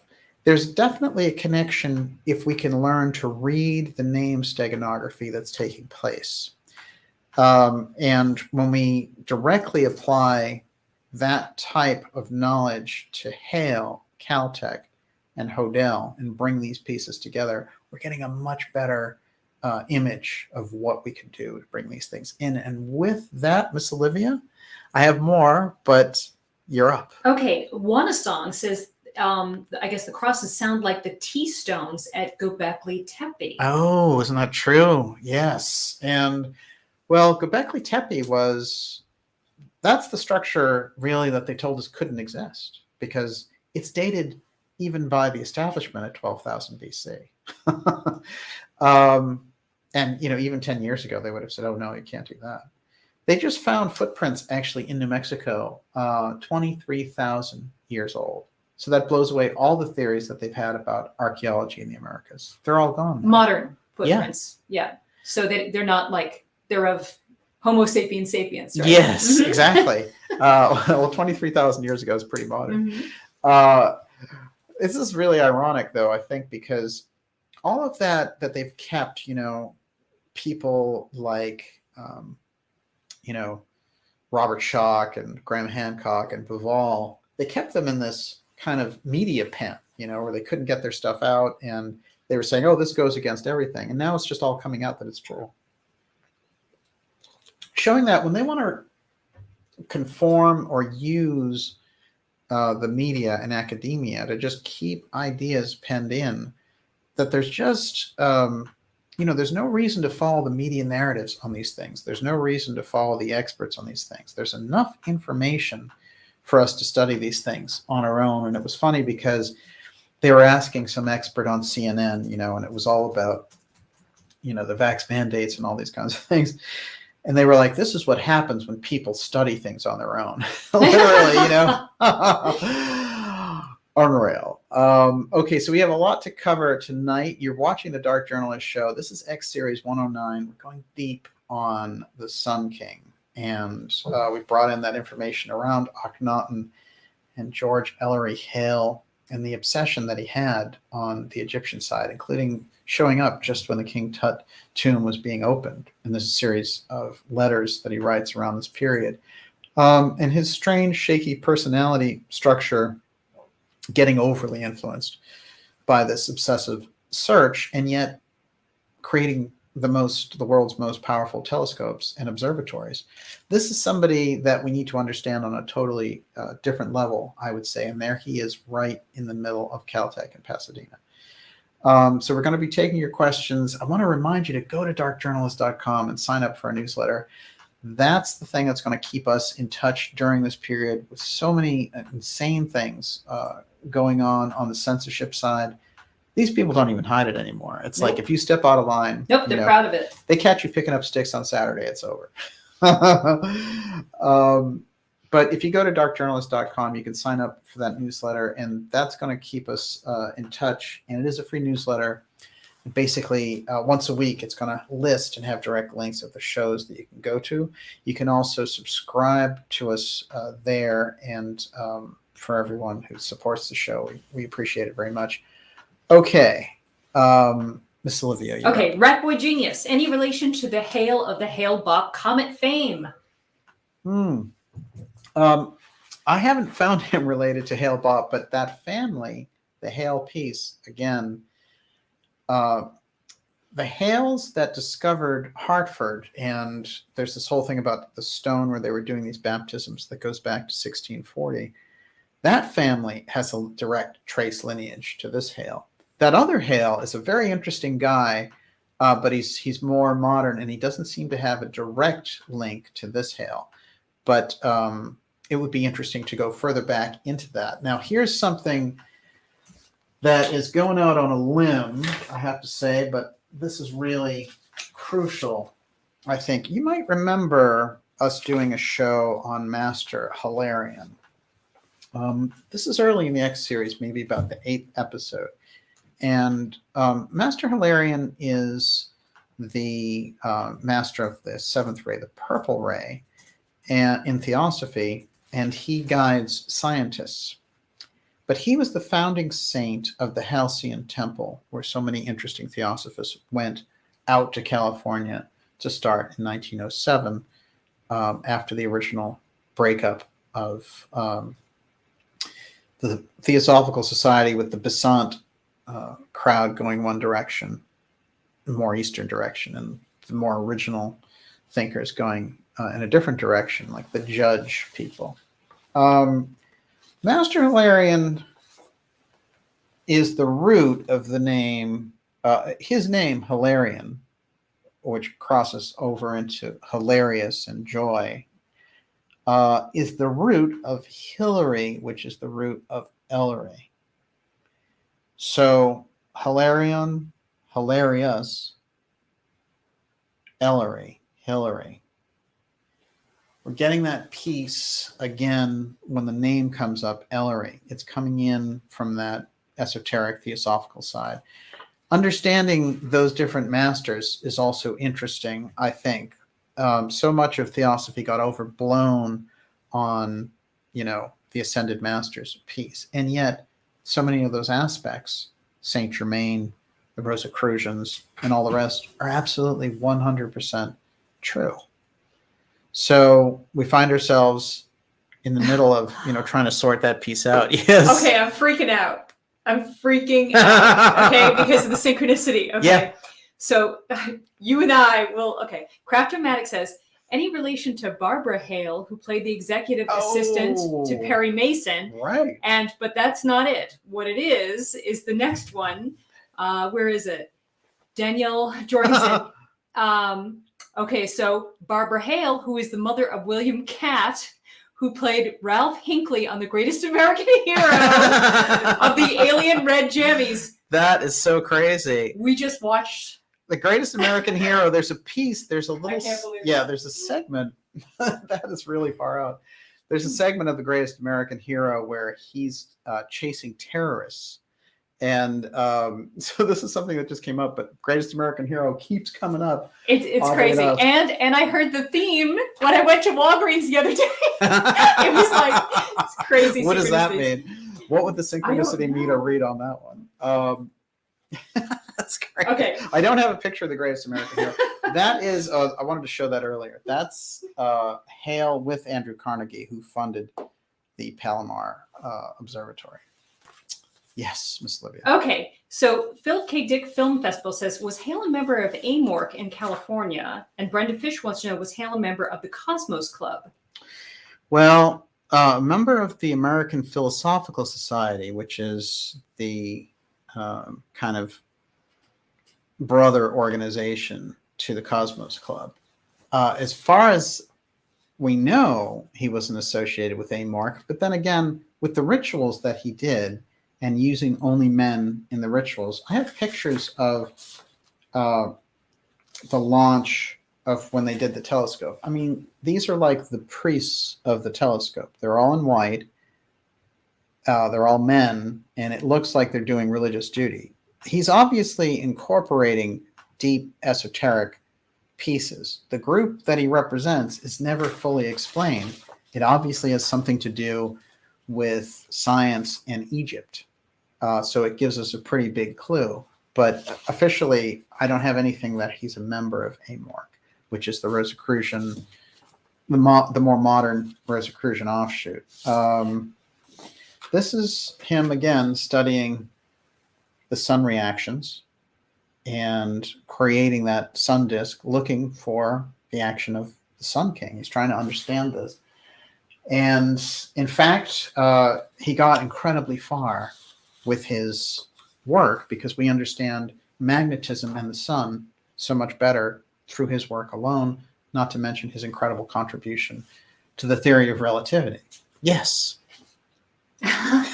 Sorry, I was distracted. Najat said, did you see Hillary accept her chancellorship for Queen's College in Belfast? Oh. She's dressed in a robe with a child carrying her train. Yes, we were That is duly so horrified. horrible. What's amazing is that she didn't have the sense to be horrified herself and ashamed. It's just this is the interesting thing of just as an aside that the elites now, I mean, they're so tone deaf, that they don't understand how much we hate them and how exposed they are. Colbert dancing with the toxic, oh God, it's awful. The toxic sludge. It's really amazing. It's a sick piece. It is very much like watching ancient Rome fall. And you get the sense of the kind of madness that is spewing out of them. And yet they still sit there in those positions. But somehow you look at them and you think, they can't last that long. That's fine. Not when so many people wish them ill will, right? There's a psychic force to that, right? Yes. And, it has power. No question. You're up. Roosevelt Media News says Ellery Queen novels sound like predictive programming / messaging, just like the CIA et al. Do today. Wendy Eater said, who does DJ think Ellery Queen was aiming their steganography message at? And Twilight Miss said, these are secret society conversations. In a kid's book? This is it. Ask DJ, do you think it was to train the population to think nothing of it while their secret messages are passed openly? Well, I can tell you that if you read The Tragedy of X and if you read the Egyptian temple mystery, the Egyptian cross mystery, you come away with an incredible sense that they're working to plant themes. And there is a kind of communication to that book. What's interesting is so many of their earlier books have a set them up, knock them down thing, and they have classic setups, and you can see why they're so popular. The Egyptian mystery book is so strange and strange in its era. You can't picture that being made into a movie or anything. And it's so kind of gory and ahead of its time in that way. It's something that you would expect to see maybe in the 1970s. So there's something that is being floated, and I think the idea of a conversation taking place in those books is really significant. Somebody hit on something good. This is such a great question. Judith Brock, how about Trump's sun god worship, that golden penthouse apartment, right? His obsession with gold. He's like Goldfinger. That's true. Right? Excellent point. Yes. Well, Trump has a lot of very unusual influences. Norman Vincent Peale, his uncle. He's got a lot of esoteric stuff playing in the background, but certainly the new thought aspect with Trump, saying what's going to happen, bringing it into being, that's all, calling people out in that. That's a very measured tactic that has to do with new thought. And I'm sure he got that directly from Peale. I think some of his true esoteric pieces, being Scottish, are pretty hidden, actually. But it's a great point about the gold. No doubt about it. Yes. Tarzan says the Ellery Queen books were popular because the writers invited the reader into solving the case along with the main character. Right. And Red Boy Genius said on the Ellery Queen radio show, they would bring minor celebrities into the studio to listen to the show and then try to solve it before the answer was revealed on air. That's a pretty good gimmick. That's really wild. Well, it's pretty interesting. What I saw was that some of the earlier novels, like The Tragedy of X, has an ex-Shakespearean actor who is going deaf, trying to solve murder cases. And he, in fact, ends up solving the crime. But it's an unusual thing. His name is Drury Lane, which is an actual place in England. Again, I think there's a lot of investigation to be done around the names, Ellery Queen in particular, but Drury Lane, I think, is an interesting one. Some of the Barnaby Ross, that strikes me as odd as well. And any of these names, certainly. This is how steganography works. In fact, it's supposed to work in a traditional way. Oh no, we just grab that name, no big deal. Steganography works like that, but when you see themes moving, we can kind of get a bigger picture on some of it. Also, some of the strange moves about it being a pseudonym where the character is writing the books and then they publish the book under the name of the character as the author. I feel like that, along with the fact that they didn't want to reveal their techniques at the end of their life, is kind of, giving us some indication that there's something in their work which needs to remain hidden. And it seems to be around this mysticism element. That's the piece that I'm getting. Yes. David Hermina.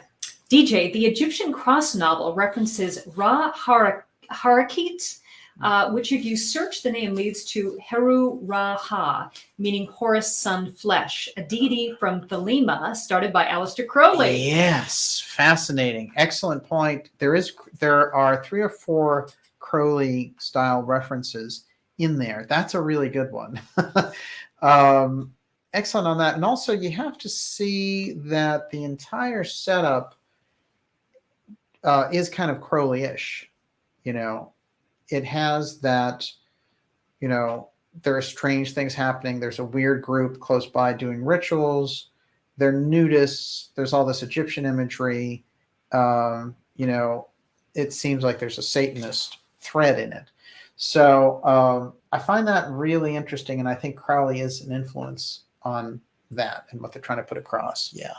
Kontiki Man, in his research into the physical sun and other aspects, did Hale become a canary in the coal mine as to his experiences? Interesting. There's no doubt that he was tuning in on a heavily mystical level. So here's a guy who is changing things on a physical level, working with Einstein, changing physics, changing science, changing our view of astronomy. He wrote his own book. One of the books that I think is interesting is Signals from Space. If you're able to get that one, pick it up. It's unusual. It again is not a very direct book from a scientist. And I've read some of his letters back and forth. And some of those figures that are writing to him, I mean, just the most incredible figures from the 20s and 30s who are really, seeking him out. Thomas Edison is in there. I looked hard for Tesla. I find that weird that Tesla wasn't there. But here's what I want to tell you as well. He comes out of MIT. And his realizations, in the book, he talks about crossing a street that is well known to me. Like when he mentions it and then he mentions the quarter and the building that's on that corner and has that realization, I instantly was reading it and I was thinking to myself, it's a lot of weird things going on around this, because I know throughout these connections that Boston plays a big role in what's going on. Boston, Cambridge, Harvard, MIT, the Blue Blood piece in Boston. And then in Pasadena, he heads out to Pasadena, where you're going to find so much crisscross from his grandfather being from Bedford, Massachusetts, and going to Chicago, for example. So, certainly Boston, was a major city in that period. But I can tell you that there's some piece. It's as if that mystery school headquarters is in Boston and that everybody must pass through. That's the impression that I'm getting. And I've put on record before some of the unusual things around MIT that I've experienced with people there many years ago. But I think that there's a mystery school MIT link that is rather dramatic. And of course, we get John Trump and Vannevar Bush running the MIT Masonic Lodge as a Grand Master there, right there on the campus. I mean, I think that's significant. Yes. Scott Henry says, I heard CERN can affect sunspot formations. I think there's a lot of things about CERN that we don't know. We've tried to investigate it. And I think they've developed larger and larger budgets. The next budget they're going for is $22 billion. When it was $6 billion, we already knew that it was a military budget. And we did a series of shows with Joseph Pharaoh on it. But maybe I'll have him come back and address that very question. The sunspot piece is important. And Casey brings up which story? The Tower of Babel story. Tower of Babel is a very unusual story because the gods reason among themselves, humanity is starting to be able to do whatever they want to do. Let's go in and confound their language so they can't communicate with each other because they're building this tower now to the heavens. Obviously, it's a reference to some group watching over us here and the Atlanteans getting their hands on advanced technology and maybe playing on the same level as the Watchers, which was a big theme in the work of like Enoch, for example, and speaking about the Watchers. And it sounds literally like they're incredibly advanced groups, the Elohim, right? And they're here to watch over things. But what happens is they get too involved with the politics and they even intermarry. And the reference in the Bible, and which Casey has references to, is that when they intermarry, it produces giants and it causes huge problems. So there's something about whatever they are, the Nephilim, in truth, that is a different order of species from humanity, a higher order, and that their interference, their direct interference, this group of Watchers is supposed to watch over things. They start to interfere with life here on Earth, and we get a number of problems based on that. That, I think, is the thread that takes us through and that starts to open up our mind about, why are there all these stories back there relating to advanced groups coming in and messing things up? Let's think about that. Yes. Grandma Tippy Toes, is the Egyptian Mystery School active in the U.S., the right-hand or the left-hand path? Well, it's very difficult because the real mystery schools aren't public. So I've listed these levels before, but in short, there are the true mystery schools, then there are the lesser schools, and then below them are just schools who are arcane in knowledge. They preserve the traditions, they know the books, they know the rituals, but they're kind of like a library in a sense. And then below that, you have sort of the deeper private study groups, and then outer circles of public interest groups, public groups, and places where people just get together. Most of the things that are available are just the one I just described, that outer loop. A deeper inside mystery school. So, we get these things in the alternative world, and they're like, join my Ascension Mystery School. It's only $777 or something, and it's David Wilcock or some horrible thing like that. So, that's all Gaia marketing stuff. It has nothing to do with actual mystery schools. You can find, for example, real groups studying anthroposophy and biodynamics and things of this nature. That, I think, those genuine traditions are there. The ARE is there, a public mystery school, or a public reserve of all that mystery school knowledge through the Casey work, the Theosophical work, all the works of Steiner and the people who've taken that up. And, if you want to look at it like this, there's work that's out there that's available now that's in the public realm to move you into that. Gigi Young's work, we're going to have Gigi on later this month. The work of Gigi Young is a fantastic entry point into these larger ideas. She is plugged directly into that tradition of mystery school knowledge. She understands it very well, and she has her own ability to tune into it and add to it. So she's a phenomenal player in all that. I think someone wrote me and they said, why don't you interview David Wilcock? I said, you're not very familiar. He's like, you gotta be kidding. So you're not very familiar with the X series, apparently. But, you do have these people, and they can, if they want to have a ball doing their stuff, some horrible thing he's doing now. He's like, I'm building a spaceship. So, so my response would be, well, look, we have Gigi Young. Like, do you want Renoir or do you want the Get Down rotisserie? I mean, you got to take your choice. Okay. Jimmy Swags, Manly P. Hall, ? Fantastic. Manly P comes directly out of the mystery school lineage, and for 50 some odd years taught it directly and compiled it.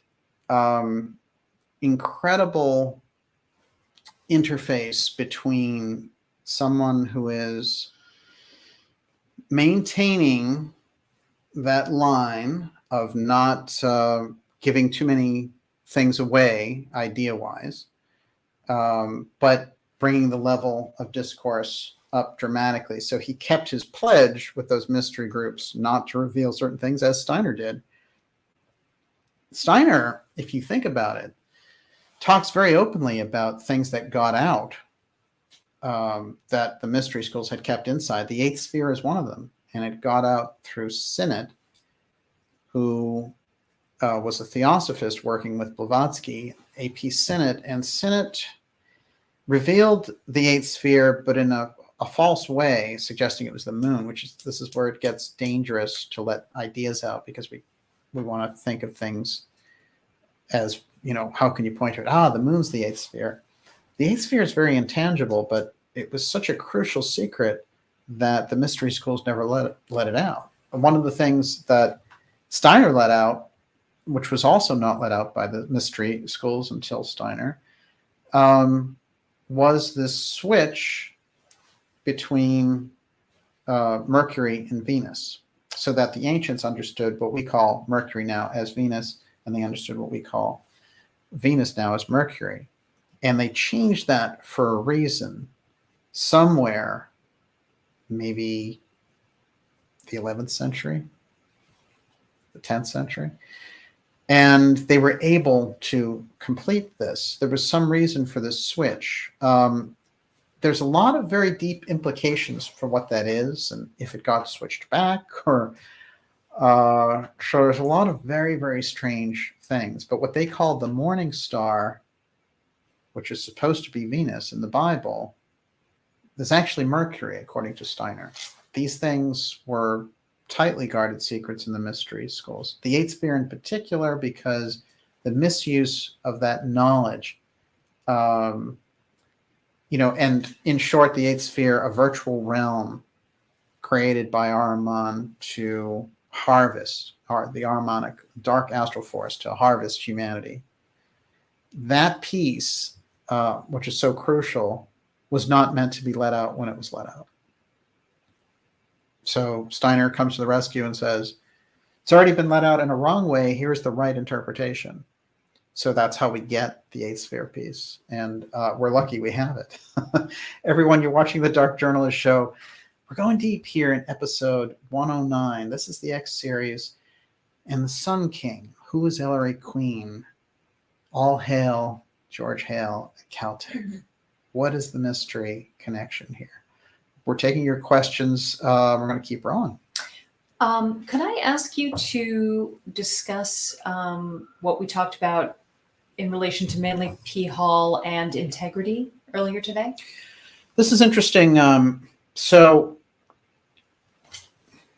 Hale was talking about magnetism and observing the magnetism in the sunspots, and he found solar magnetism, extraterrestrial magnetism, which was not known at the time.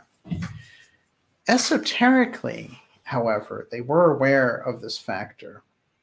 And Manly P. Hall, one of the things that he talked about is that magnetism, ethical integrity, connection with the spiritual life, actually is something that will maintain the health of an individual, so that when you lose the integrity, you lose the sort of magnetic protection. But that magnetism is also doing something else, which is it is creating the body, astral and otherwise, that you are going to incarnate into. So that sense of an ethical life and the building of a perfect magnetic field based on your own life and the value of your life is actually creating a spiritual clothing. When they call it raiment, you know, their raiment was glowing. You're creating a finer body through ethical action and choices.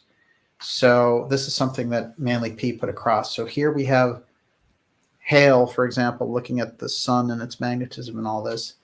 And here is Manly P. Hall bringing us back esoterically and saying, look, you are, after all, the sun. You are a magnetic body of your own. And in fact, your actions and your choices influence that strata of magnetic activity. This is the same thing as Casey saying, look, the negative attitudes and emotions on planet Earth causing the sunspots, that's what's interrupting communications. Interesting. I'm just going to give a shout out to Gigi on this one. She is someone who I believe has mastered this. And she came in with this beautiful body, this incredibly balanced energy field, because I think she's really mastered integrity and control of her emotions in past lives. Yeah. I've shared this on an episode before, but I had a very intense dream experience once where I was talking to angels. I realized I had died, and I looked at them and I said, how long have I been dead? And I think they said 13 weeks. And I said, the second question was, how do I come back psychic? And that was it. And they said discipline and attunement. And those are two words I associate with Gigi: discipline and attunement. No question about it. There's a lot of stuff there. First of all, when you look at this, just to say this about Gigi's work, if you listen to the work that she's put across, Etheric Christ, her work on Atlantis, these are fascinating lectures. So I highly recommend her work on that level. And that snapshot, that kind of etheric snapshot that you have, are very, very interesting. I remember thinking when I first ran across Gigi's work, I always thought of this kind of Mayan, I had this Mayan connection with her. It was like Mayan priestess connection. And so she definitely has put that across. And, we're very lucky. I've pointed this out before, that we're, even with all the difficulties that we have in the world and all the different things, look at what we have. We do have the people, the work of Joseph Farrell, for example. You have Solari's work, this great understanding in that. And they're coming from all different disciplines and bringing it forward. The strength and courage and character of RFK Jr., the things that we're observing here and learning, and the ideas from for each other. So this is the moment that we have that we're using. And that exchange that takes place when we can really sense that value of the moment. And that's definitely something that I sense here tonight. Yes. Thomas Tyson, could Daniel briefly expand on Throop in Pasadena? Yeah, this is interesting. They had something kind of willy-nilly there when Ellery Hale showed up. And he got into it, and it was like, yeah, we can put together some classes, we can have a scientific board, but it was pretty lightweight. What he did was he said, let's go for it. And not only that, but I'm going to build this entire community in Pasadena. I'm going to create the buildings, the street names. He really fleshed the whole idea out. And the idea that he was getting his inspiration from these hidden sources or talking to interdimensional beings is obviously very far out, and why they leave it out very often. But it's a fact of the people who were around him. These are the things that he talked to them about. And it's why he ended up institutionalized several times in this process. But it is quite fascinating when you think about it, because Throop was just this kind of seed of something that, maybe we can get together and do this. But Throop became a piece of that. It's still the map on this because his most famous observatory is outside of Pasadena, but we should know the geography on all these. Okay, so Mount Wilson Observatory is up top. This is Los Angeles, that's Pasadena. Pasadena is ground zero for so much of the esoteric action that we're tracking right now. And all the way down here, heading off towards San Diego, is the Palomar Observatory. So just to get us oriented there, the idea really was this is where we can track the heavens.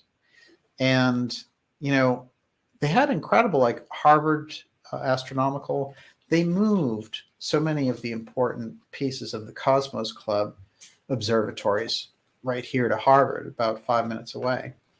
And those were cutting edge. His stuff that came along, those telescopes, those observatories, there was nothing like them. And what's interesting to me is if you look at the Palomar one, trying to think of that, there's some more X-Steganography inside. There's a couple of interesting pieces as well. There's this little trap door that doesn't go anywhere, which I found, that's a weird one. Where's that? That's at the Palomar Observatory. Okay. And then the Palomar Observatory itself, let's take a look. Now, here's an interesting thing when we consider it. When you look at Casey's description of the two-eye stone and where they kept it, he actually talked about where the Atlanteans kept it, how they kept it, the type of material they kept it in, the type of material it was. Now, remember, the two-eye crystal was the crystal that ran Atlantis, and they kept them in these power centers. And he said the top would roll back, and he described it. And I tell you, the description is exactly like this observatory. He also talks about how the two-eye stone would draw not only directly from the sun, but from the stars that were on fire themselves. And it would channel through that energy and power everything like a power station.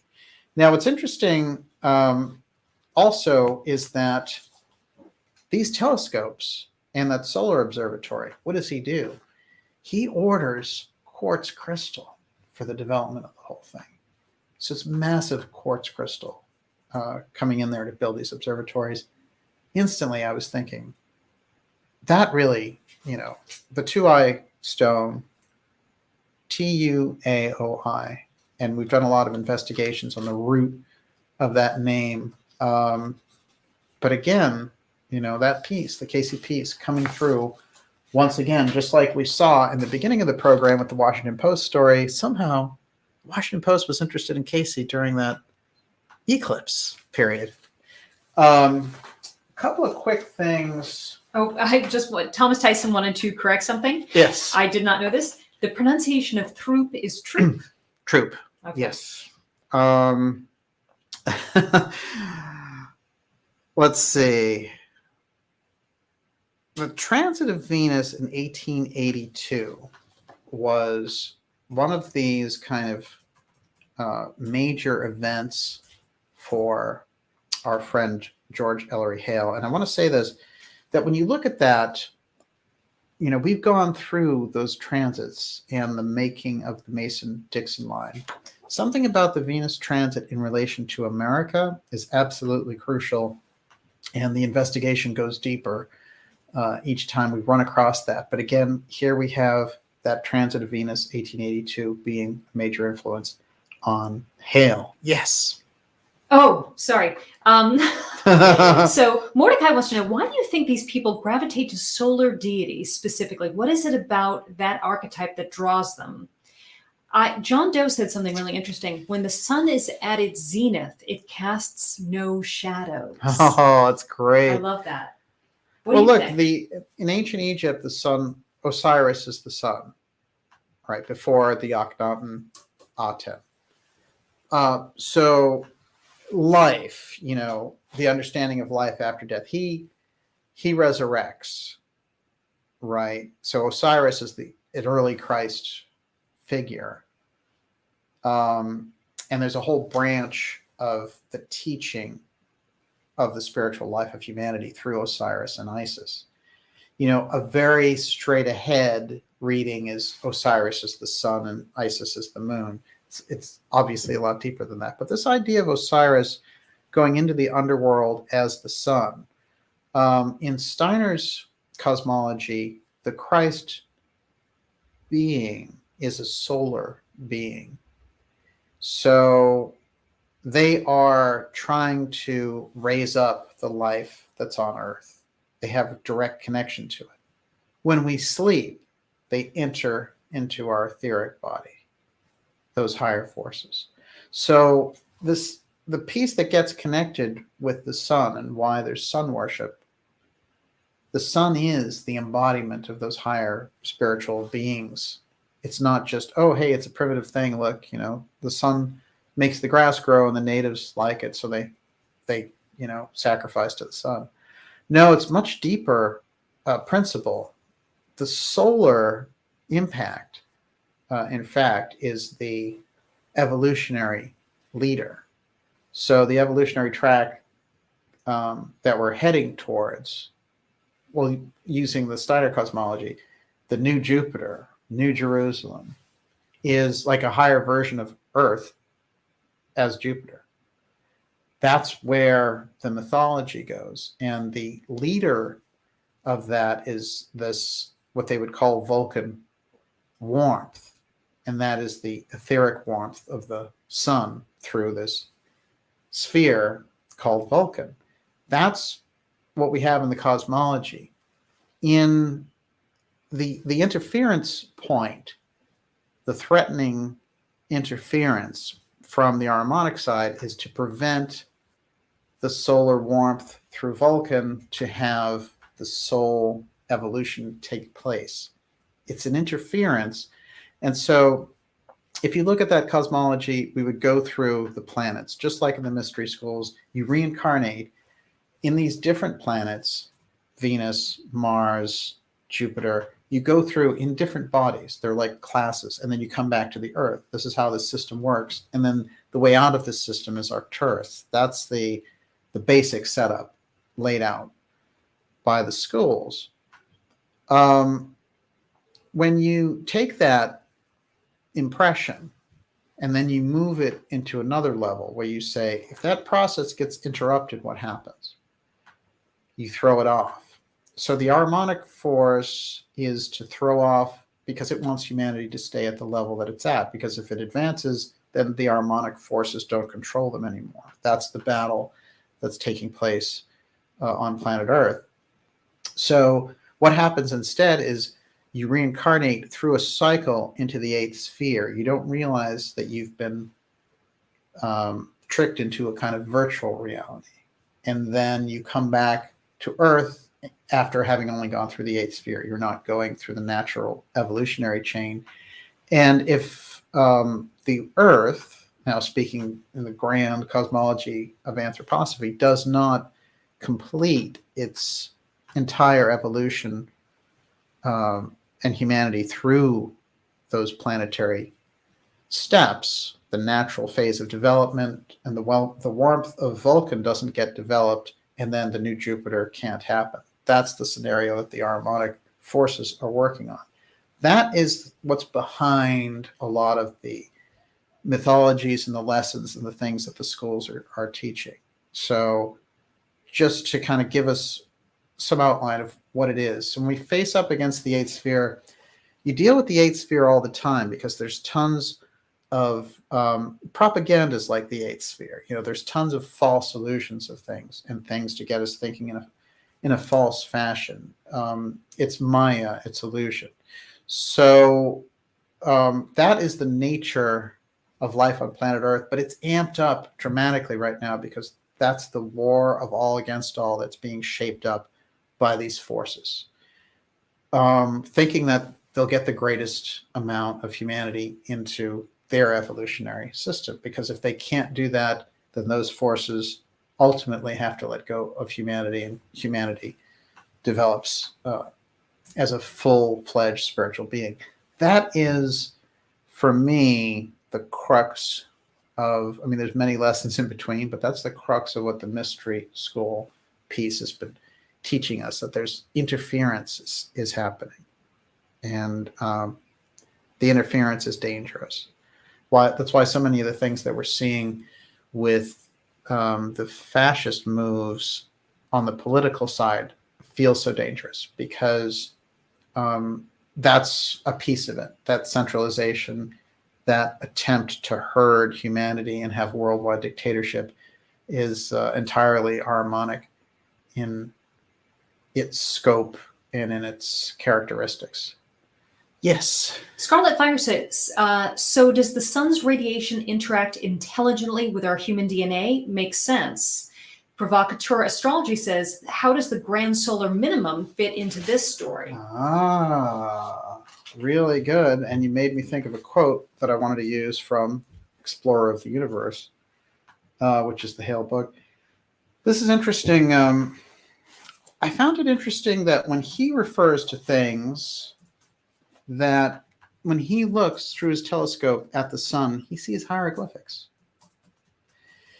This is interesting to me for a lot of reasons. A story just came out about Einstein's secretary saying that they flew Einstein in for the Roswell incident, and that there were alien bodies involved, and that we know the story of the crash of Roswell is that, as told by Jesse Marcel, the intelligence officer, and his son, who also saw the wreckage, that when the crash happened and they were looking at the material, it looked like it had Egyptian hieroglyphs on it and kind of scientific markings and symbols. So I found some of these things that Hale was saying very interesting along this same line. He seems to be suggesting that when you're looking at sunspots, you can see hieroglyphs, which again, here's this Egyptian obsession. Or is he right? Is this really where they got hieroglyphs in the first place? Let's see. Spectrographs, yes. I'm going to find this real quick. Miss Olivia, why don't you give me one? Stephen Sikowney said, Akhenaten is the most prominent figure in Rosicrucianism and is known as the solar logos. Very important. Yes, excellent point. And logos, again, this is that term that shows up early in, I think it's Matthew. It's like, in the beginning was the Word, and the Word was God. It's logos is that kind of spiritual force that's sitting there. Yes. I'll just share while you're looking for that. I'll share. I had a shamanic experience once where I basically channeled and became Apollo. Whoa! Which was a really incredible. I was with a shaman, and we were guiding me through. I forget exactly what the purpose of it was, but I sort of embodied him, and it was the most empowered I have ever been in this lifetime. The masculine solar energy in my body is something unforgettable. I wish that I could have stayed in that state. It felt incredible. I can tell that's a pretty good thing to share. I'm going to share a weird thing that happened when I was very, very deep into the Gurdjieff and Ouspensky work. I had a dream that was surreal. There were two powerful dreams associated with it. One of them came about after I tried to exhaust myself. There are all these super efforts involved in the Gurdjieff work. And in one of these things, I had tried to exhaust myself and kind of overdone it. And I tried to go to sleep, and I couldn't sleep. And I woke up, and I was there at the crucifixion site. It was muddy, and I found myself there. And there was a voice in the dream, I guess you call it, it said something like, this is what Ouspensky is trying to show. All of these efforts lead to crucifixion. And this is very interesting because in the mystery school sense, it is the crucifixion of your own desires to align with the spiritual desires. That's what the crucifixion, the symbol, is. So that was a pretty powerful one. The other one that was really weird, which I've never been able to figure out, is Gurdjieff and Ouspensky came to my house, and they didn't say anything. They were completely silent, and they looked at me, and then they asked me to look at the wall, and then they crushed a tomato. Gurdjieff took his hand out and crushed a tomato into the wall, and it dripped down the wall. And how did you interpret that?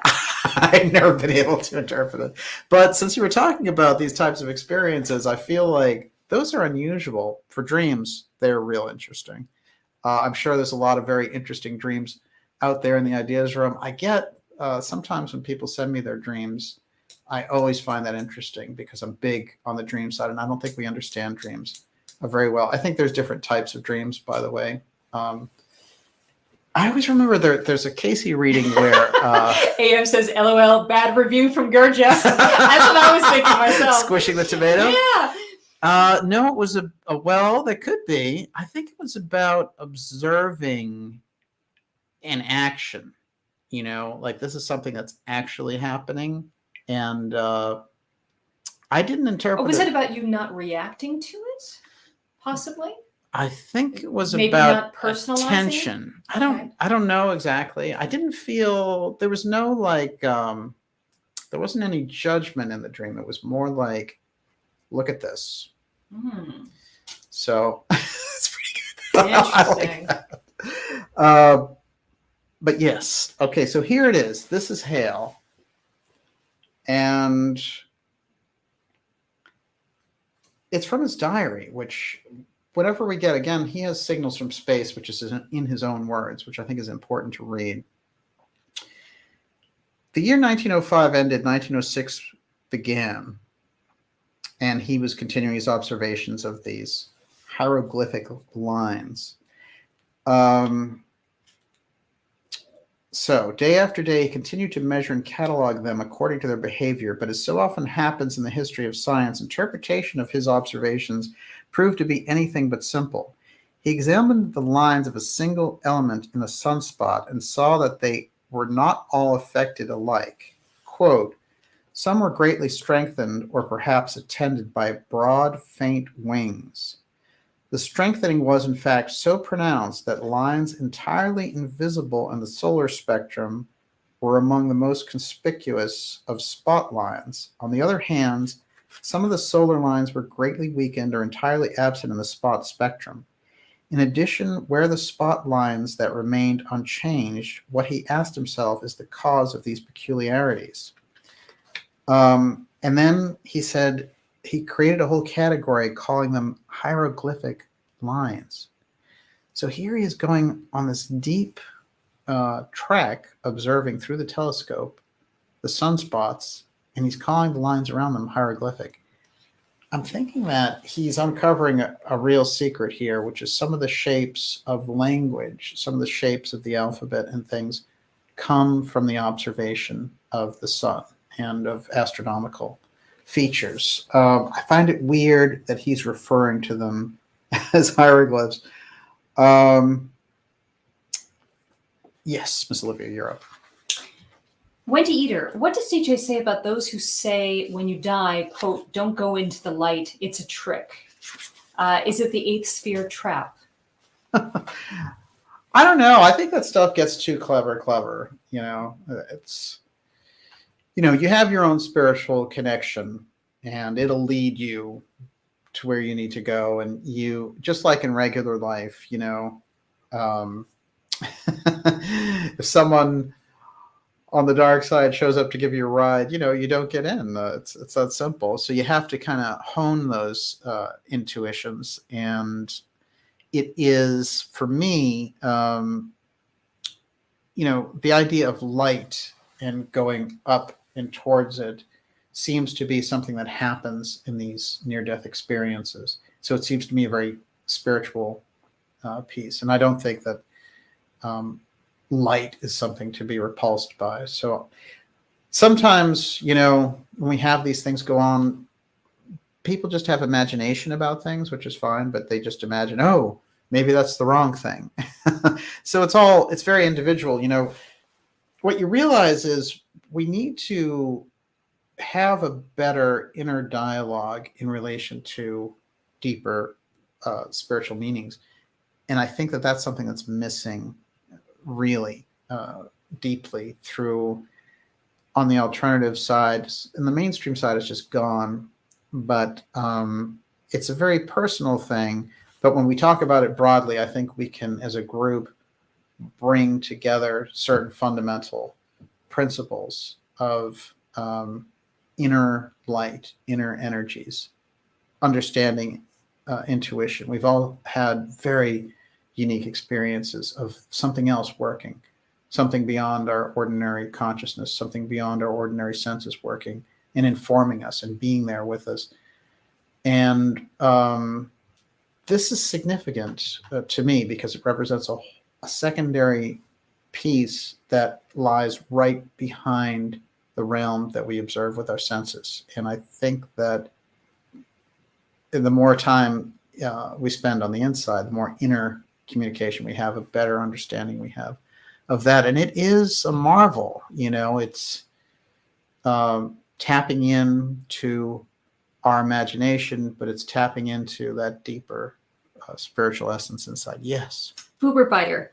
I'm not sure where this fits in, but I wonder if there would be an opportunity to quiz Daniel about certain Marian visions that saw the sun spinning. Those are all interesting to me. And the Fatima piece where the sun sort of stops, those are incredible. I think that those are, mass visions, and they're vouchsafed for very special people. But, we have that ability to work, I think, on the level of, we can take in those types of experiences that people have, but we can just in small things work to hone that deeper sense, that intuitive sense. So, working to separate out the noise from, it's funny because we're surrounded by so much propaganda, and you can see it when it works on somebody else. It's like their whole energy field is distorted, if they watch MSNBC or something horrible like that. It's like they suddenly have become, toxic. And I do feel that there's a kind of energy alignment that comes from some type of meditative practice. And, very often it's funny because this became such a thing because it's such an intangible that some people were like, I want 5D consciousness. And you started seeing people saying 5D and 5D. And then in those circles, you'd read threads of people talking about how great they were being 5D and how people who were stuck in 3D were morons and all this other stuff. And, you realize you're not anything. You're talking in terms that you don't understand, because if you were on 5D, then you wouldn't be judging anybody, So it doesn't work like that. And I find it interesting that we get engaged in these processes that have to do with the deeper essence of our lives. We can't use the mechanical mind to sort them out and use mechanical style observations in order to get at deeper truths, because it's not going to work, That's where I think the Native American knowledge can help us so much in this period. Yeah. It's so interesting that you chose this episode, or this episode chose you tonight. I'm just feeling like all of us are really struggling with how to deal with what's going on, and what everyone is saying, regardless of who it is that they've never seen or anything like this. They never expected worldwide dictatorship. From every angle, yes. People are disoriented. And isn't it interesting just sitting here feeling like, well, isn't the light, and although, it's been overused and it's new agey and all of that, isn't it the answer? Just as I'm sitting here feeling it, going, man, if we just really meditated individually and collectively on bringing the light into our own bodies, and just keeping it. I like keeping it simple. Oh, yeah. These Yeah. meditations, just bringing it in. I mean, obviously it's rejuvenating and regenerating, like cellularly, but I think it's enlivening and enlightening, on every level. And that is something we could all do very simply, to give us strength, to fortify us, No question about it. It's really interesting. I think back to a guy who was a really interesting writer named Jess Stern, and he wrote some of the earliest Casey books that became famous. The Sleeping Prophet was a bestseller, actually, 1967, and really, that's what really exposed Casey to the public. Although There Is a River had been written in the early 40s, and there was sort of a big to do over that. But really, it's The Sleeping Prophet that did it, and it was 20 years after Casey had died. And what's interesting is this New York Times writer, Stern, who was looking into this assignment about whether he wanted to take it on, about writing about Casey. He goes to Virginia Beach, and he's looking through these readings, and they ask Casey in the readings, well, who do you think would be good about taking this material forward into the public? And he mentions a couple of names, but one of the names he mentions is Stern, who is the guy who's looking through the readings. And the guy is like, what? What's going on here? And this thing had been written 20 years before Stern had ever showed up.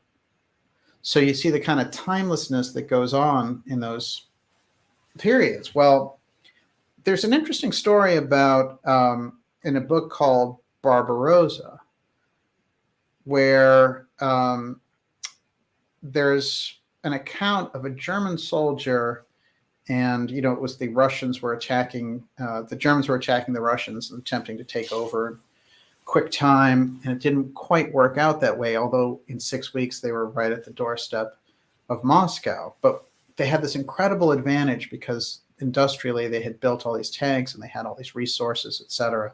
And it looked like Russia was just on its knees. But one of the soldiers who was quoted in the book, and he was one of the generals on the Nazi side, and he looked around at all these tanks and everything that they had and the difficulties that they were having defeating the Russians. And he thought to himself, and they even quoted the date, it was in June. And he said, if we can't take Russia with all of this advantage that we have, it's not going to happen. It was like a weird realization. And Stern went back and he looked at a Casey reading for the same period. And there's a Casey reading where he said, changes are such in the minds of men that these conditions cannot long last. So saying that things were changing there. And Casey himself had a vision of this incredible onslaught of Russians coming in and destroying the Germans. And it was interesting because that actually is what took place. At a certain point, the Russians were coming in on horseback even against these tanks. They had the sheer numbers that overwhelmed the incredible advantages of the Nazi onslaught that was approaching. And the Nazis looked 100% great for what they were going to do. The odds were all in their favor. They had surprised everybody, etc. And, they ended up completely with Berlin decimated and all the rest. So conditions are not always what they appear on the surface. So I think we always need to keep that in mind as we go. Yes, everyone, you're watching the Dark Journalist Show. We are here on X Series 109. The Sun King is what we came in on. And Ellery Queen, let's not forget. We're taking your questions now. I want everyone to go to darkjournalist.com and sign up for our newsletter. If you haven't already, you're going to need to be really locked in with us on that. Someone asked me for our actual physical address to mail a check because they didn't want to subscribe online. I'm going to give that out now that you can send it to, and Olivia will probably put it in the chat. Right now. I'm going to actually read it off. It's Dark Journalist, 1770 Massachusetts Avenue, number 238, Cambridge, Massachusetts, 02140. And we really appreciate that. Thank you. And I can appreciate using a JEG in this era. All right. We'll take a couple more questions and then we'll wind down the evening. Yes, Miss Olivia. Okay, Al Kiter. I don't think I read this before. This is laser technology symbolism everywhere. And Twilight Miss says, the Farsight Institute have remote viewed some beings laser beaming to death the reptilian hominoids, the dinosaur people. Where do lasers fit into, just to, because we talked about dinosaurs earlier. What do you think about lasers? Well, look, lasers were discovered as a technology in 1958. So we've had them for that long. We've developed incredible things that we can do with them, laser surgery and all the rest, but they're incredibly dangerous as well. They are that advanced high technology that the Atlanteans wiped themselves out with. So our rediscovery of all this in 1958 puts us in a very different era, just like the rediscovery of nuclear and all the rest. So I think that we have to have a much higher ethical standard in leadership practices around the world. And I think that should be the function of any kind of international body, is leading those types of discussions. Instead, what we have is the United Nations and, all the scandals that go on in these groups. So I've said it before that what we need the most is new leadership. And we don't have a leadership that represents the people on the ground. And I think that this is what we're heading toward.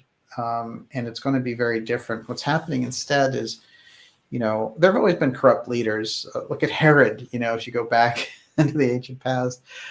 Or we were talking about who replaced Akhenaten, Horemheb.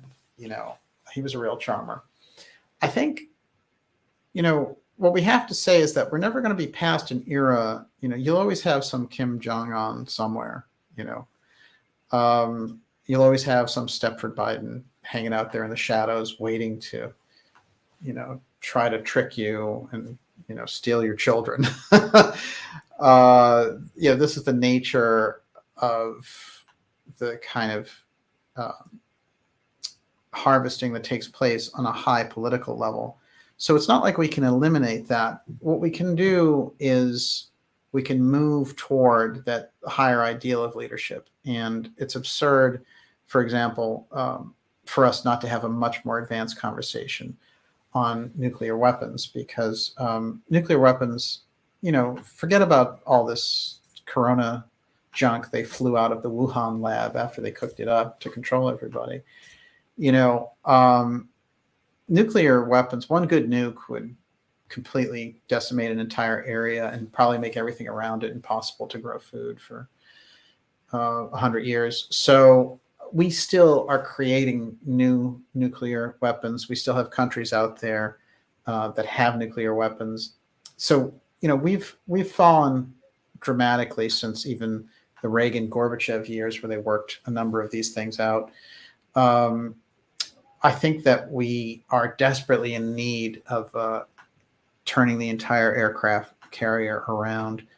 And it may take, in looking at some of the mystery school literature, it may take something like dramatic earth changes or a pole shift to get things back on the kind of track of a good society. But certainly, we're building that kind of reality one day at a time. Yes. Miss Olivia. I'm sorry, I'm going to share something. So one of the weird fantasies, negative fantasies I've had for many years is kind of being in a line, going up to basically a Nazi at the head of the line and having to justify my life. Why should I live? And like a Nazi camp. Yeah, yes. Yeah, basically. Well, many people have done that. You're tapping into that. Well, now that the time has come, I realize that it's basically going to be AI that is going to determine my worth, right? So that is going to be, aggregated from social credit score, financial, all of this kind of stuff. But this is something that, having been raised as, my mother's an atheist, and being raised as an atheist, I was taught that you create meaning for your life by good work, right? Being a good person, offering value to the world, right? You're going to take resources, you have to give something back. Right. And so that's always been in my mind. It's really true. And so that's the way I've always approached my life, even though now I'm not an atheist. I just see that as work. the proper way to live. Yes, is work is a kind value. of salvation. I'm here, yes. right? What am I offering the world?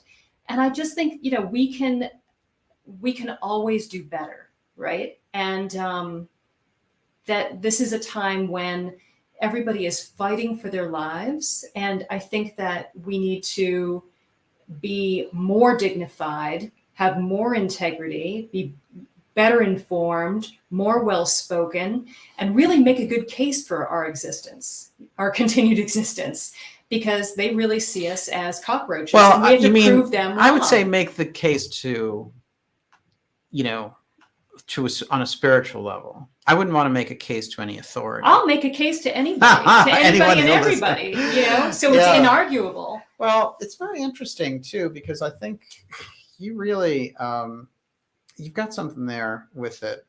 I've been having, because I've done a lot of research on the Doors recently, and there's a concert where he calls out the audience and says, who are all getting beaten up during these protests and things. And he said something along the lines of, how long are you going to let them push you around? How long are you going to take it? And I think in society, we're reaching that, they're going to make mandates for you to kind of, get a tuna sandwich. I mean, that, that's where they're heading, because they're sick and the aggressive move, they've convinced themselves that shock and awe will work on a population that's obsessed with iPhones and things like that. But the shock and awe is also working in a weird reverse direction and giving us a much better look at them and what they're openly willing to say. I mean, let's think about this, for example. In Canada, Trudeau, the things that he says are just beyond insane, and in Australia, the things that they've said, so we've gone through all these years of the civil rights movement, and now they want to single out one group who, opposes them on mandates or whatever, and go after them and make them second-class citizens or not allow them to domestically travel or whatever. So you've lost all of that progress with those leaders. So this crop of leadership, I literally believe, they're so unpopular. In fact, a true poll that was done on Stepford Biden showed him at 32%. Think about that.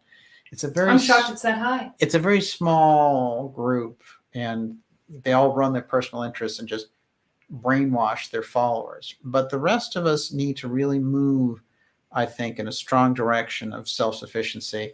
And it's a real good time to get focused and, take aim at the real problems. So for me, I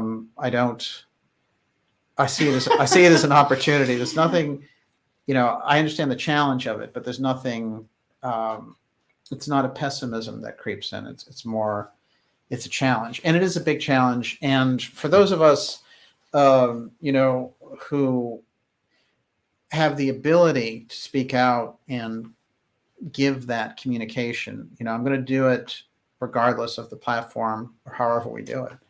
For other people who, have children and they're wondering what kind of world those children are going to grow up in, it's a deep, deep realization. And I think that intuitive piece is going to become more important. So the way that we train ourselves to attune to that inner voice, that inner strength, is going to become more crucial than ever. All right, we'll take two more questions, Miss Olivia. I'm just going to give a quote. Soul Token says, "I am my own master. My divine spark is my government. I never die. My body is a portal. I am an immortal spirit. I am responsible for my fate." Wow, that's great. Of course, you are responsible for your fate. Absolutely great point. And hopefully we can all help each other's fate by working together, I would say. Right on. Yes. Okay, I wanted to make sure I fit this in here. Yes. So Buster Blue Sun says there's a total eclipse scheduled for the U.S. in 2024, and it will cover North Texas. Oh. Tomatapo Fearville says the total solar eclipse, it's 4/24/24, will cross the path of 8/21/2017 eclipse and form an X at Paducah, Kentucky. The new Madrid fault lines also run through Paducah, Kentucky. Wow.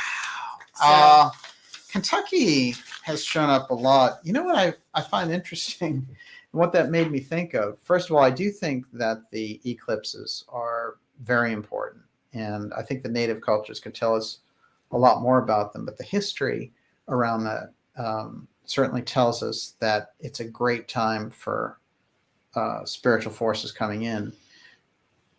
One of the things that is so strange about Kentucky, in that article in the Washington Post, they mentioned, hey, you know, Hopkinsville, Kentucky is where this eclipse came through 2017 and over Casey's grave, as we pointed out.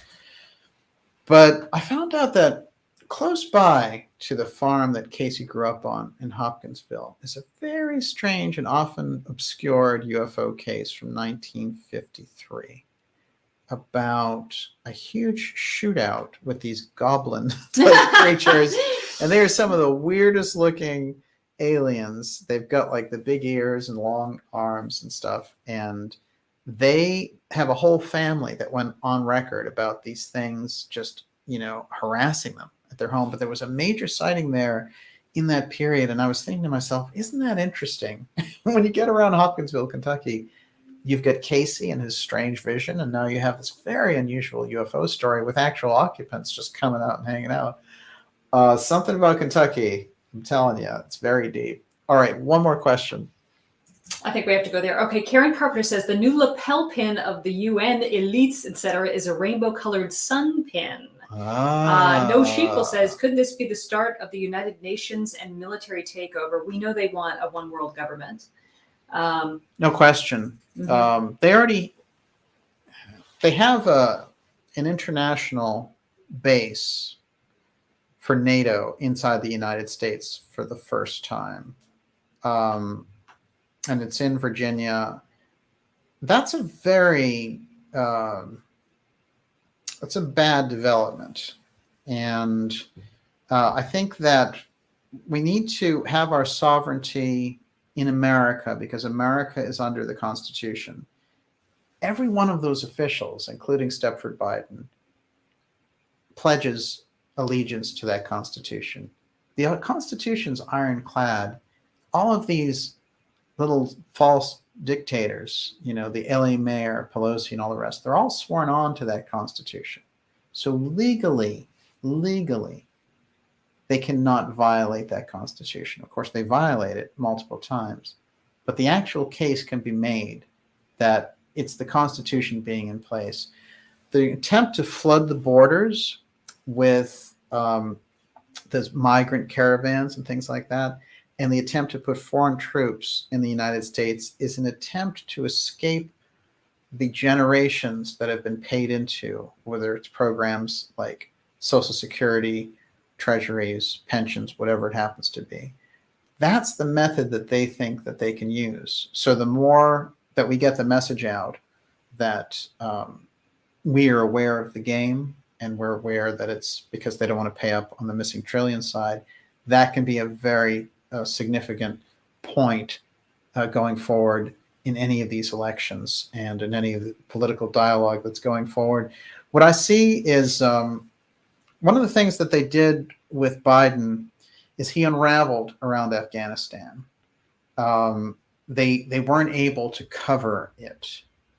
So, you know, the disaster of the 8 months of this incredibly inept presidency and the incredible communist tactics of trying to slap mandates on people and throw them out of work if they don't take on these mandates, you know, and the promotion of the vaccine passport. This is low. It's as low as America goes. And if they continue to push on that level, and I'm sure that they will, I'm expecting that their popularity rating is going to go even lower.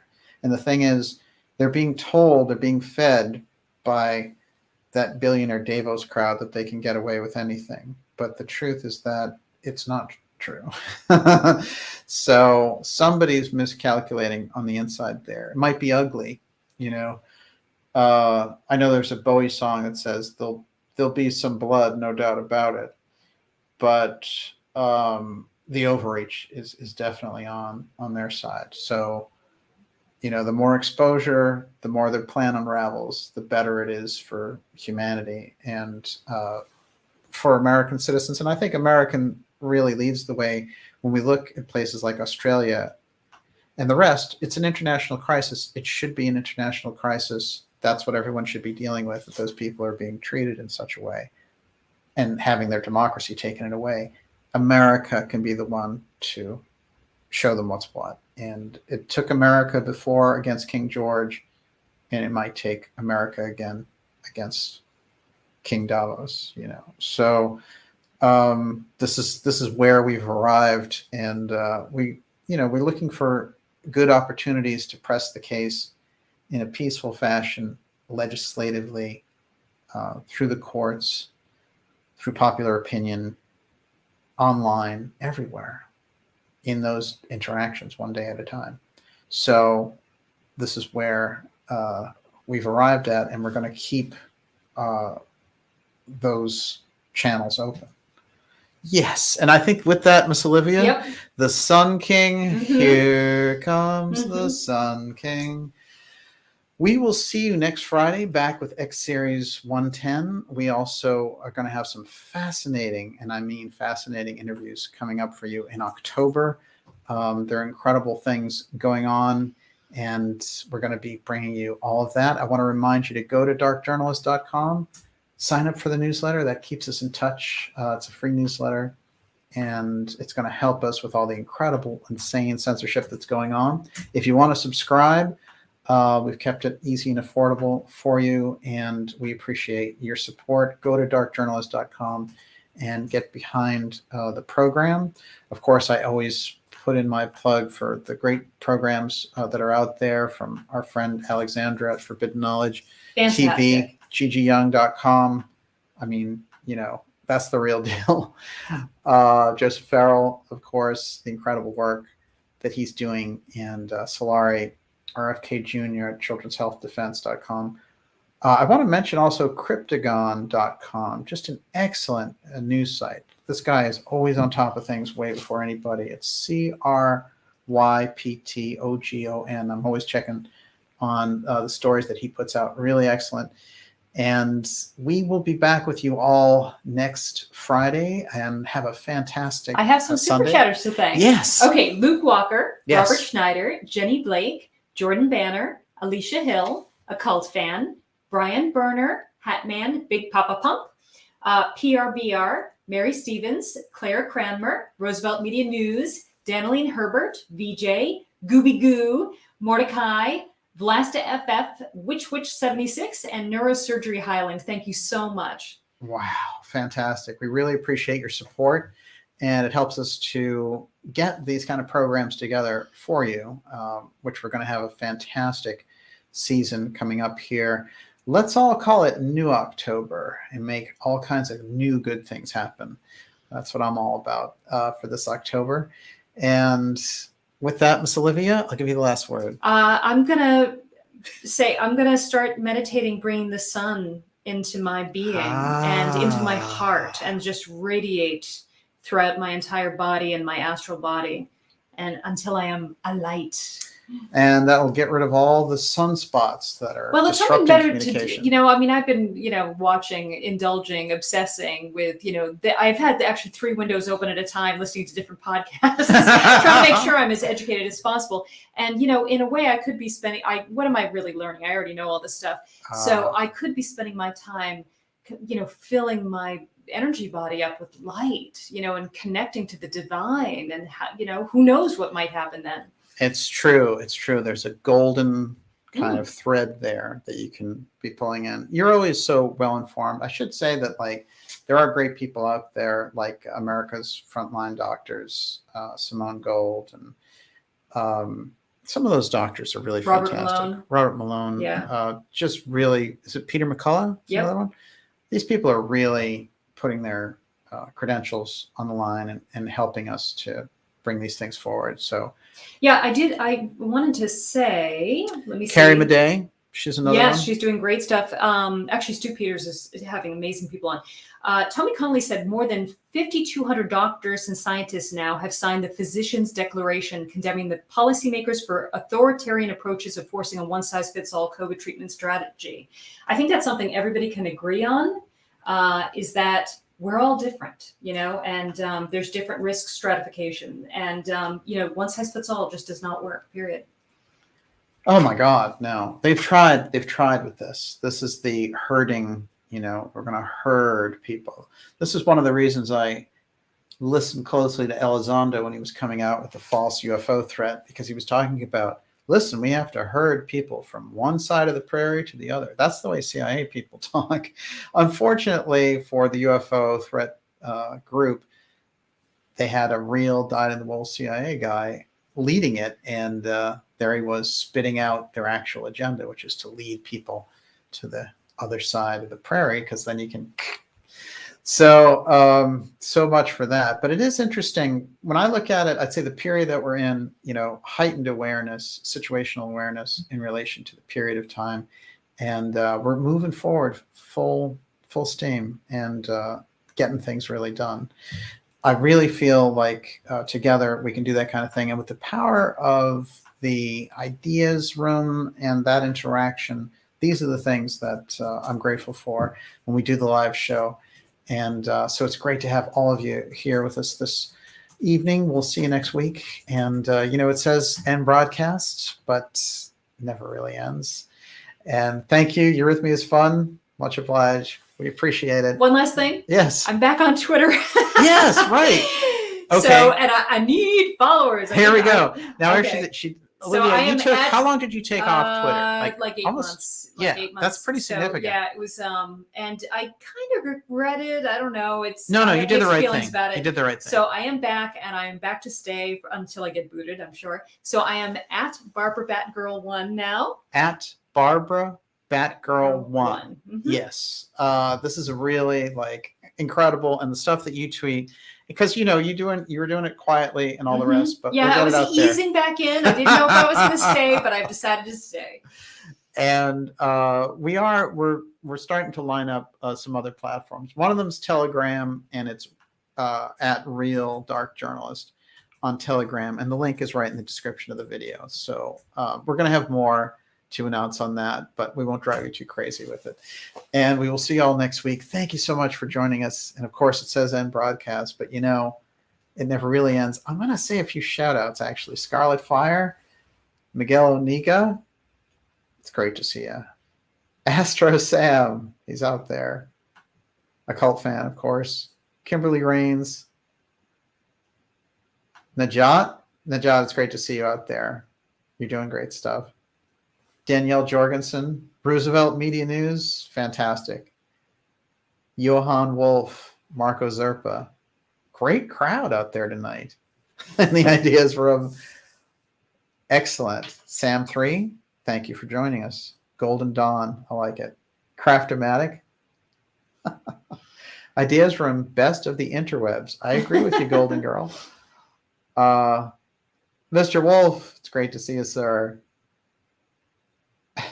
Bethany Green, it's going really fast now. Zach Robinson. Whew. Candace.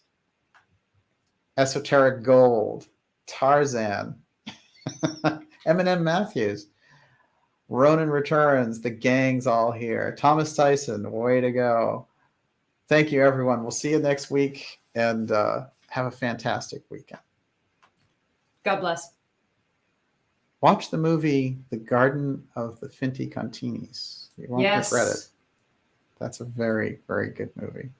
Steve Beveridge, Mac Guy, Green Queen, Grandma Tippy Toes. It's great to see you. Nicholas Sangaris. Thank you, Nicholas. Have a great night, everyone. Bye, Miss Olivia. Bravo. Round of applause. Thank you. Nicely done. We'll see you later.